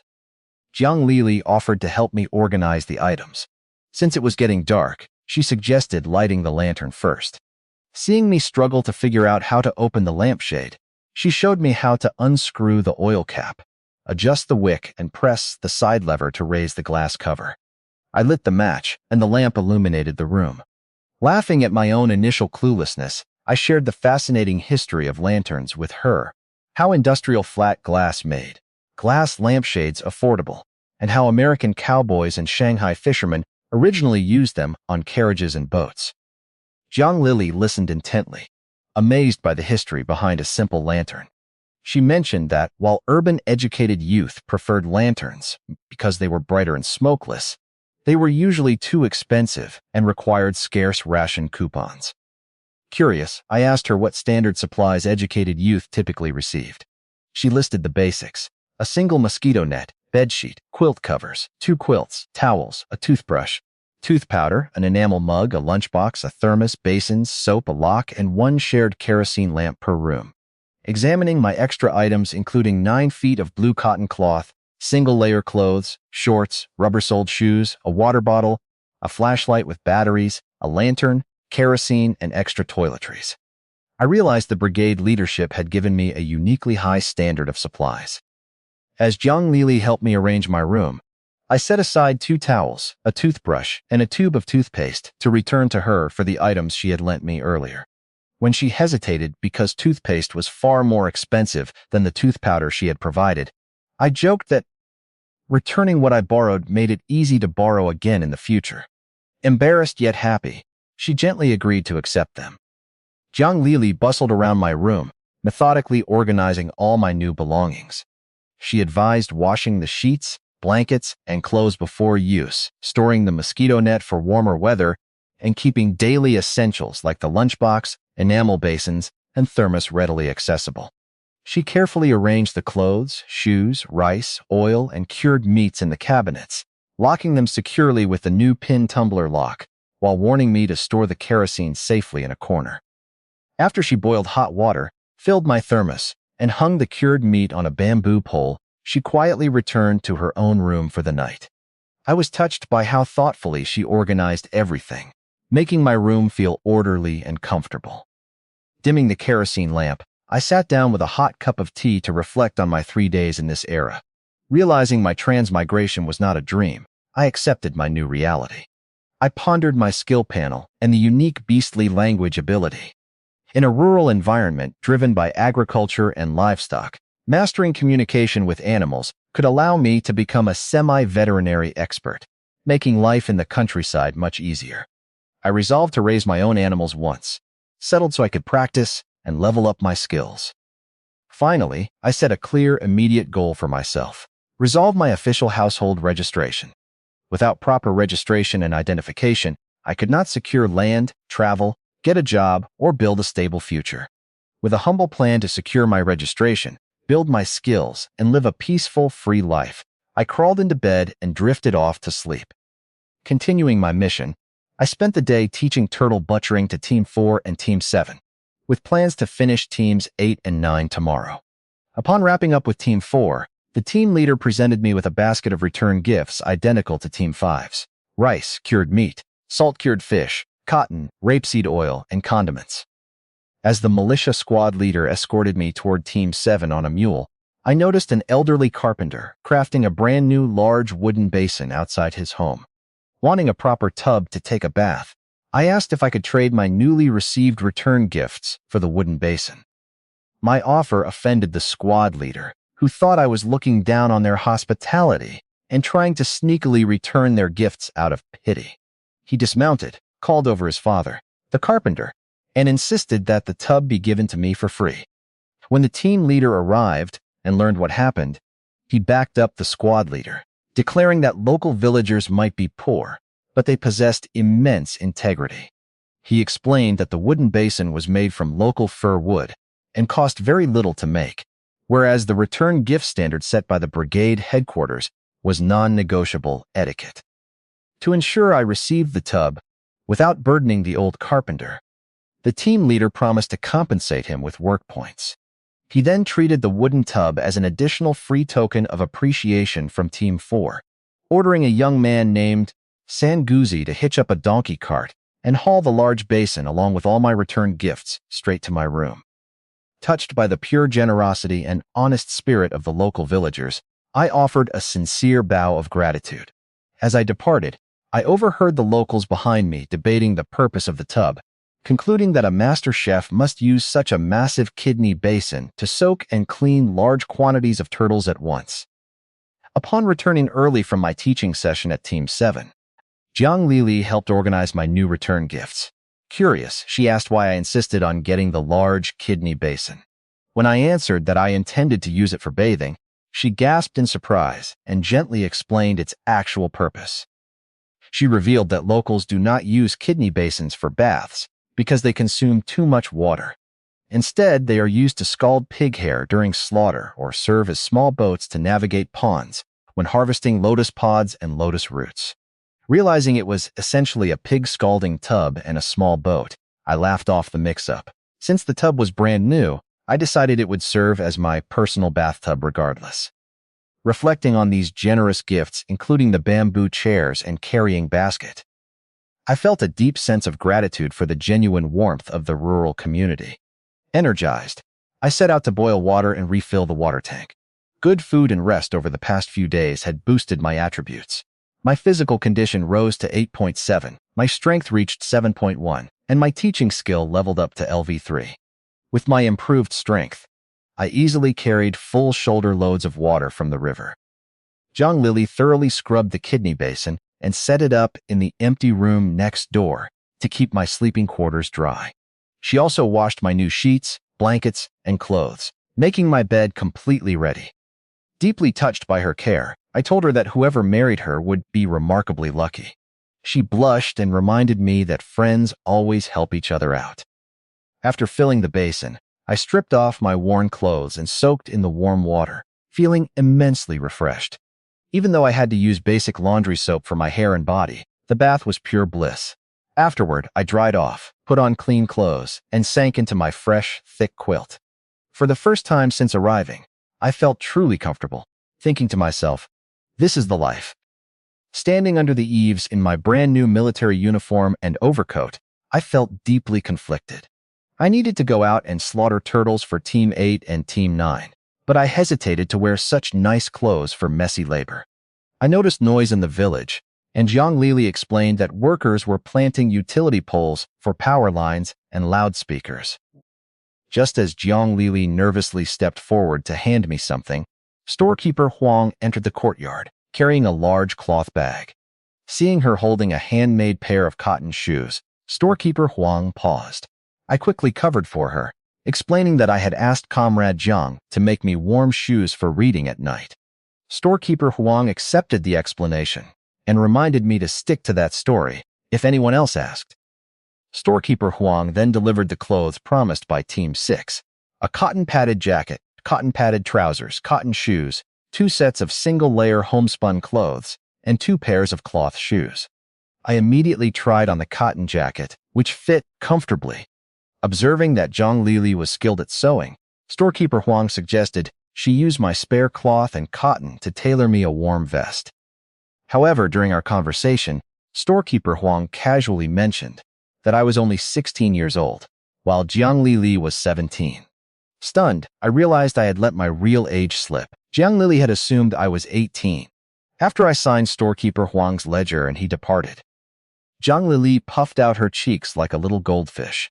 Glare stared at me, set down her handmade cotton shoes on my bed, huffed loudly, and stomped out of the room. Changing out of my new military uniform and into the homespun clothes storekeeper Huang brought, I felt far more comfortable and ready to work. Trying on Jiang Lili's handmade cotton shoes, I found them slightly large, though perfect once I added insoles. I walked over to Jiang Lily's room to tease her gently about the shoes. She admitted. She made them using my cloth shoe size, so my feet would stay warm when snow fell. Feeling a bit embarrassed after seeing the sturdy leather boots Xiao Liwen had gifted me. When I teased her about my age, joking about traditional age counting and claiming age was just a number, she burst into giggles. We shared a light-hearted banter about what to call each other, and I playfully insisted on calling her Xiao Jiang before running out with my dog-beating stick. As I left, her smile briefly faded into a soft, sad reflection of her own troubled background. Instead of taking the main road, I walked along the river embankment toward Team 8, having learned from Team 7 that the embankment offered a much shorter route between the teams. Along the way, I passed commune members hard at work, digging pits, planting utility poles, and securing them with wooden stakes. As I strode past, local villagers warmly called out to me, and I cheerfully shouted back greetings and chatted about upcoming pig slaughtering feasts. I spent the rest of the day completing my turtle cooking lessons at Team 8 and Team 9. By the time the members of Team 9 escorted me back home in the evening, I had officially fulfilled my entire mission of teaching the turtle recipe to all the production teams in the brigade. Today is January 25th, my 6th day in this era. Sitting at my desk, I dipped my pen into an ink tube and jotted down a brief summary of the past few days in a notebook gifted by the accountant of Team 9. Observing my concise writing style, Jiang Lily commented that even elementary school students write more detailed diaries. I replied that a diary is merely a record of daily events and does not need to be overly elaborate. I then flipped to the back of the notebook to take inventory of all the supplies I had received. Although Captain Yang assured me these items were official rewards and return gifts, I wanted a clear ledger so I could repay the kindness in the future. Jiang Lili helped me count the items one by one as I recorded them. Beyond the basic educated youth package from brigade headquarters and Deputy Leader Xiao Liwen's military overcoat and leather shoes, the combined return gifts from the 12 production teams were impressive. 250 jin of rice, 16 pieces of cured pork, 16 pieces of cured fish, 33 jin of cotton, and 11 jin of rapeseed oil.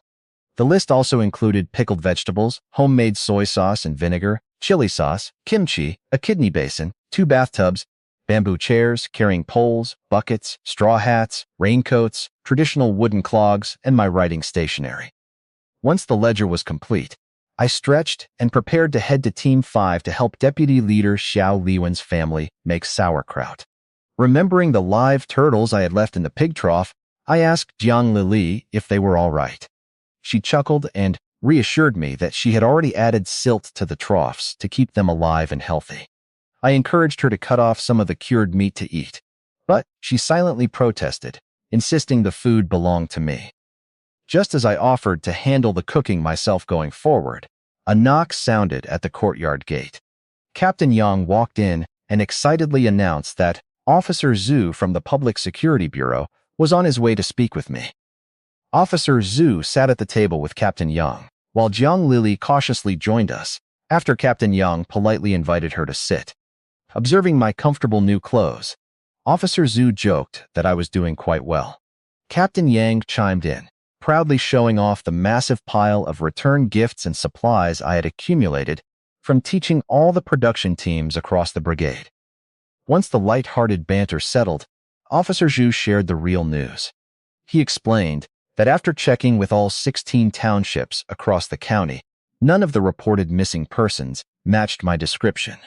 Though my regional accent suggested I was from nearby Yun Lake, local leads had completely cold-ended. Officer Zhu assured me that the county police would escalate the search to the Regional Public Security Bureau, though finding answers would take time. I thanked Officer Zhu and Captain Yang for their support, but expressed my anxiety about remaining an undocumented person without a household registration. Officer Zhu noted that, while many unregistered people live in the commune without issue, it could not remain an unaddressed long-term problem. However, when I suggested officially settling in Team 6 temporarily, Captain Yang's attitude shifted dramatically. He quickly sidestepped the issue, nervously insisting there was no rush, and that I should just focus on staying put while the authorities continued searching for my family. Officer Zhu backed him up, advising me to make the most of my current supplies and seek help whenever necessary.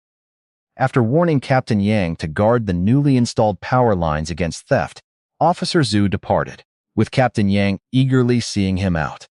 Watching them walk away, I stood dumbfounded by how quickly Captain Yang's enthusiasm vanished the moment I brought up temporary registration, leaving me to wonder why the prospect of taking me in made him react like he had seen a ghost.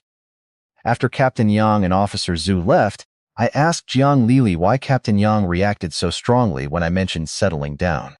She explained that registering in a village requires allocating residential land, private plots, and work points. Because work points are distributed from a fixed collective pool, adding another member reduces the earnings and grain shares of every existing family in the production team. Jiang Lili also clarified why many people in the commune live without household registration. Many workers in collective entities like post offices or power stations marry local rural women. When the women leave their village, their rural registration gets canceled. But limited urban conversion quotas keep them from gaining new status, leaving them and their children unregistered. While missing out on subsidized grain ration books forces them to buy pricier market grain, life remains manageable. Furthermore, Jiang Lili reassured me that being unregistered has unique perks. Without a production team managing every move, a person enjoys complete daily freedom. As long as I stay within the Yun Lake region, short distance, travel and daily dining do not require letters of introduction, and official police certificates handle routine inspections. Realizing that household registration mainly impacts long-term goals like higher education, formal employment, or military service rather than basic survival, I felt relieved. I resolved to wait for news from Officer Zhu. If my family could not be found, I planned to ask Captain Yang for permission to settle in the educated youth settlement without demanding land or work points, earning my living through cooking banquets alongside Liu Kuijiang. When I brought up educated youth registration, Jiang Lili revealed another surprising detail. Educated youth keep their records under the commune's collective household rather than the local production team. This intentional arrangement allows them to return to urban life easily without occupying agricultural conversion quotas. Walking toward Team 5 with my dog-beating stick, I passed workers planting utility poles further out from the village. Entering the team, local guard dogs greeted me enthusiastically, with a big spotted dog leading the way straight to Deputy Leader Xiao Liwen's home, a clean, blue brick residence by the pond. 2 small ceramic pickling vats were drying out front. When Captain Xiao welcomed me inside, he asked if Officer Zhu had brought good news. Putting my acting skills to work, I put on a gloomy expression and forced a smile, explaining that all local police stations had investigated with no leads found. Captain Xiao comforted me, assuring me that I could rest easy since the supplies I had accumulated would easily sustain me for a year. Captain Xiao introduced me to his large family, including his wife and 6 grown children. His children, along with their families, crowded into the room alongside curious neighbors who brought their notebooks to learn how to make sauerkraut. I demonstrated 2 distinct techniques for pickling cabbage. Cooked pickling, which involves briefly scalding the cabbage before packing it into jars, and raw pickling, which requires drying the raw cabbage first. Front row members of the Xiao family and eager villagers watched attentively as I filled both vats. After completing the demonstration, I shared crucial safety rules for the pickling process. I instructed them to top off the cooked pickling jar with well water in 2 or 3 days and add white wine to the raw pickling jar tomorrow. I emphasized that the sauerkraut must turn completely yellow, taking over half a month, before it is safe to consume. I strictly warned them that eating partially pickled cabbage causes nitrite poisoning, leading to severe nausea, abdominal pain, and cyanosis. While timid villagers felt intimidated by the warning, a few bold locals laughed it off, declaring they were not afraid of a little discomfort. After finishing my sauerkraut demonstration, Deputy Leader Xiao Liwen led me up the slope to brigade headquarters for a meal. He mentioned that workers had just connected the power line from the commune. And technicians from the post office were currently upstairs installing the brand new broadcasting station equipment. Inside the small second-floor room of the back building, the brigade leaders stood watching anxiously. A young post office technician was sweating profusely over the malfunctioning broadcast machine. The radio and record player worked fine, but the broadcasting transmitter itself refused to function. When I casually asked why he didn't open the outer casing to inspect the interior, the technician snapped back impatiently, accusing me of interfering and refusing to dismantle the machine for fear of breaking it. Irritated by his amateur behavior, I stepped out onto the balcony with Captain Xiao and Zhang Wenliang. Zhang Wenliang revealed that the post office's installation team consisted merely of local educated youth with minimal junior high training. They only knew basic wiring and lacked real repair skills, often sending broken appliances straight to the county seat. Realizing that sending the machine to the county would cause embarrassing delays for Liu Family Bay, Captain Xiao pulled me aside and asked if I could fix it. I assured him that as long as I opened the casing, I could easily locate the problem, rather than wasting time guessing from the outside. Determined to resolve the issue, Captain Xiao walked back into the room, reminding the young technician that he was speaking to a decorated war veteran. Captain Xiao firmly introduced me as someone experienced in repairing electronic equipment.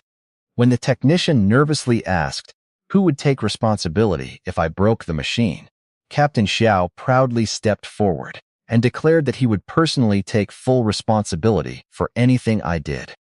With Deputy Leader Xiao Liwen taking full responsibility, I stepped up with a screwdriver and opened the outer casing of the broadcasting machine.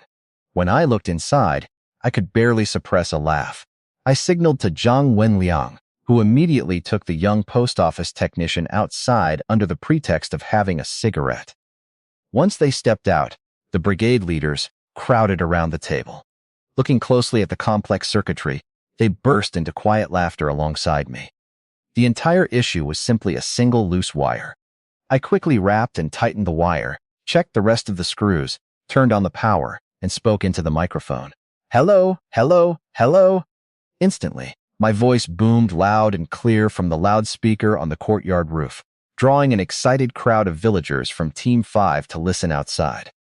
Picking up an old newspaper, I read a news article in fluent standard Mandarin to thoroughly test the microphone, radio, and record player. Behind me, Branch Secretary Yang and Brigade Leader Zhang Changjiang watched in absolute amazement. Secretary Yang noted that I sounded just like professional radio announcers, remarking that the commune had specifically requested a Mandarin speaker for the station. However, because I was not officially a brigade member and lacked clear background documentation, they hesitated to officially appoint me as the broadcaster just yet. After confirming all three machines functioned perfectly, I reassembled the casing. The young technician returned, looking deeply embarrassed. To smooth over the awkwardness, Deputy Leader Ye Shubao invited him downstairs for a drink. As we walked down together, Captain Xiao praised my decisive courage. Secretary Yang reflected on how political fears in recent years had made capable people terrified of taking initiative, noting that a year ago, an unsuccessful attempt to fix public equipment could have resulted in severe political labels. Hearing this, I broke out in a cold sweat. Drawing on my past background in mechatronics, I had only taken the risk to showcase my abilities and hopefully secure help with my household registration. Terrified by the narrow escape, I swore to myself that, once my household registration was officially settled, I would bury my head in the sand like an ostrich and stay completely out of the spotlight. Putting my lingering political fears behind me, I sat down to enjoy a lavish 9-course meal with the brigade leaders and technician Huang. The feast featured soft-shell turtle, twice-cooked pork, egg tofu soup, and 3 distinct eel and loach dishes, including crispy deep-fried sand loach and savory braised eel slices. Using my outgoing sales charm, I flattered technician Huang over warm drinks until he affectionately called me brother, completely resolving our earlier tension. Afterward, I walked home contentedly with my dog-beating stick, deciding to let my household registration issue settle naturally over time. Meanwhile, Back at the brigade reception room, the core leadership team gathered to discuss my future. Branch Secretary Yang noted that I possessed rare, highly sought-after talents. I spoke fluent standard Mandarin and knew how to repair complex electrical equipment. Deputy Leader Ye Shubao and Brigade Leader Zhang Zhang pointed out that my unknown background made hiring me risky, yet letting such a skilled person go would be a massive wasted opportunity. Drawing an analogy to how the Army utilized various skilled personnel during wartime, Secretary Yang proposed a balanced solution. He suggested hiring me as the official broadcast announcer and equipment technician, paying me 10 work points a day. However, strict security boundaries would apply. I would not receive keys to brigade headquarters, nor would I be allowed to live near the main warehouse, staying instead at the educated youth settlement. Regarding my household registration, Secretary Yang proposed a 3-month probationary period. If I worked diligently without incident, Officer Zhu could witness the official registration process to enroll me in Team 6. However, 2 major restrictions would apply. I would not be allocated collective land to avoid upsetting local villagers, nor would the brigade issue me an official political vetting certificate due to my untraceable past. The leadership team unanimously approved Secretary Yang's proposal. He instructed Zhang Wenliang to visit me the next day to present the terms, while also emphasizing that I deserved a separate official reward for fixing the broadcast transmitter. Branch Secretary Yang led the brigade leaders to a ground-floor warehouse at the back building of brigade headquarters. Unlocking the room, Custodian Luo Guitian opened the doors to reveal a collection of old junk stored since the Liberation era.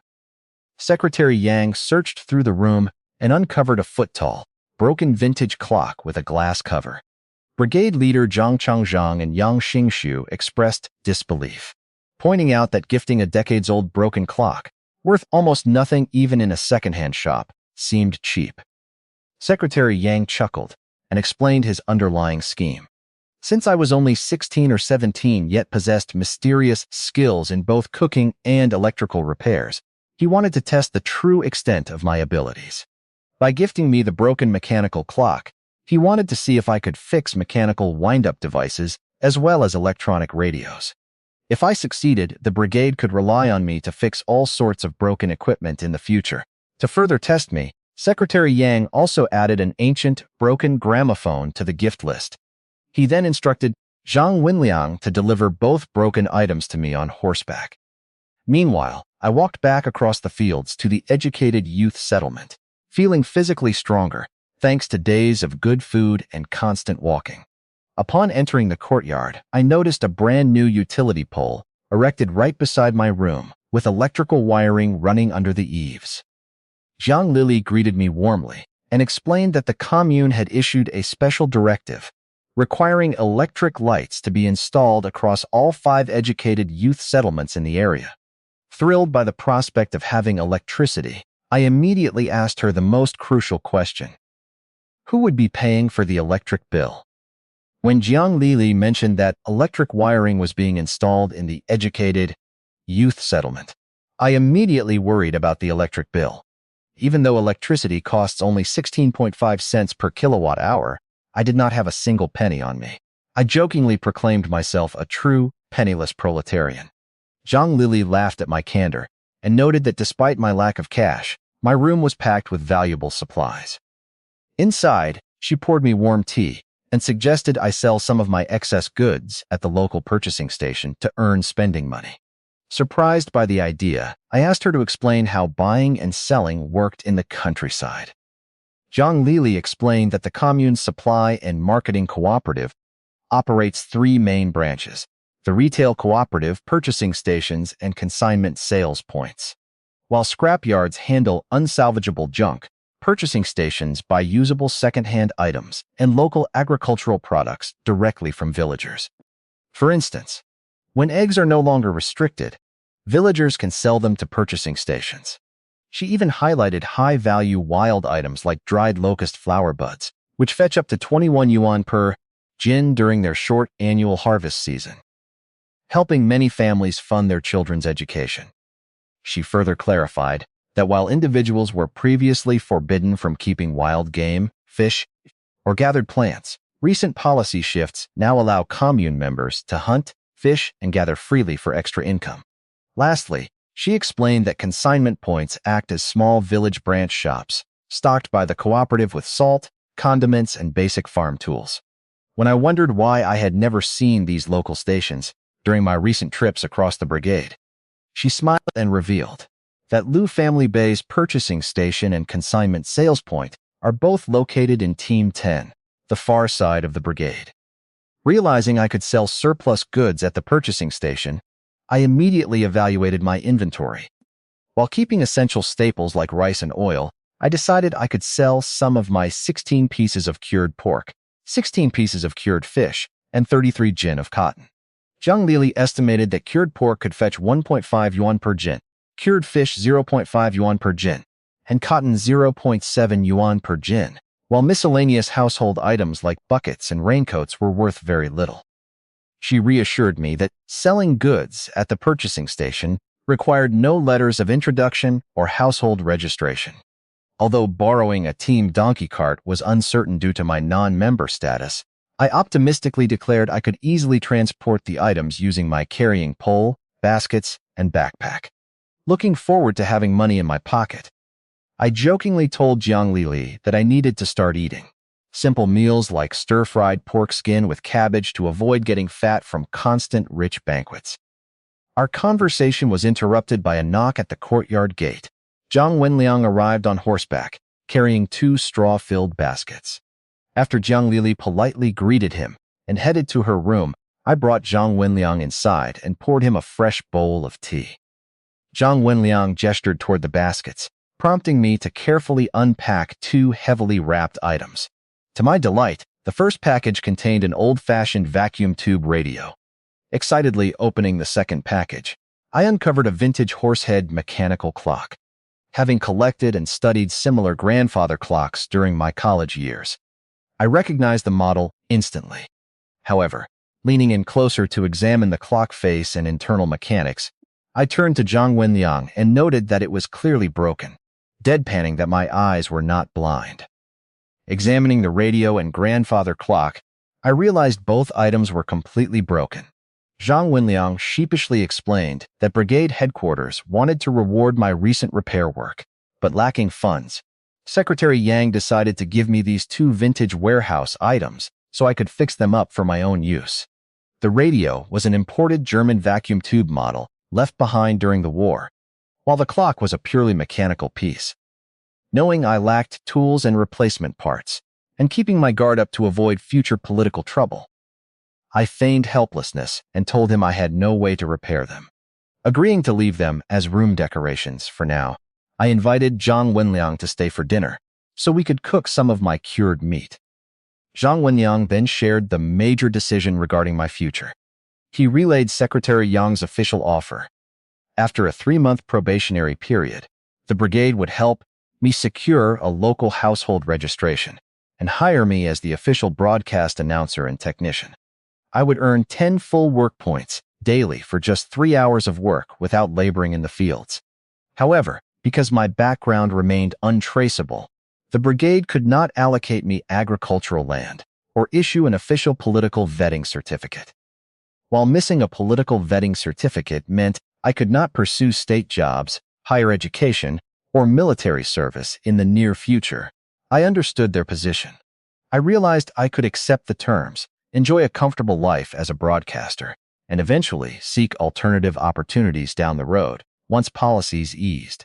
Recognizing that securing a home and steady income while helping the brigade was a true win-win scenario, I accepted the news with peace of mind.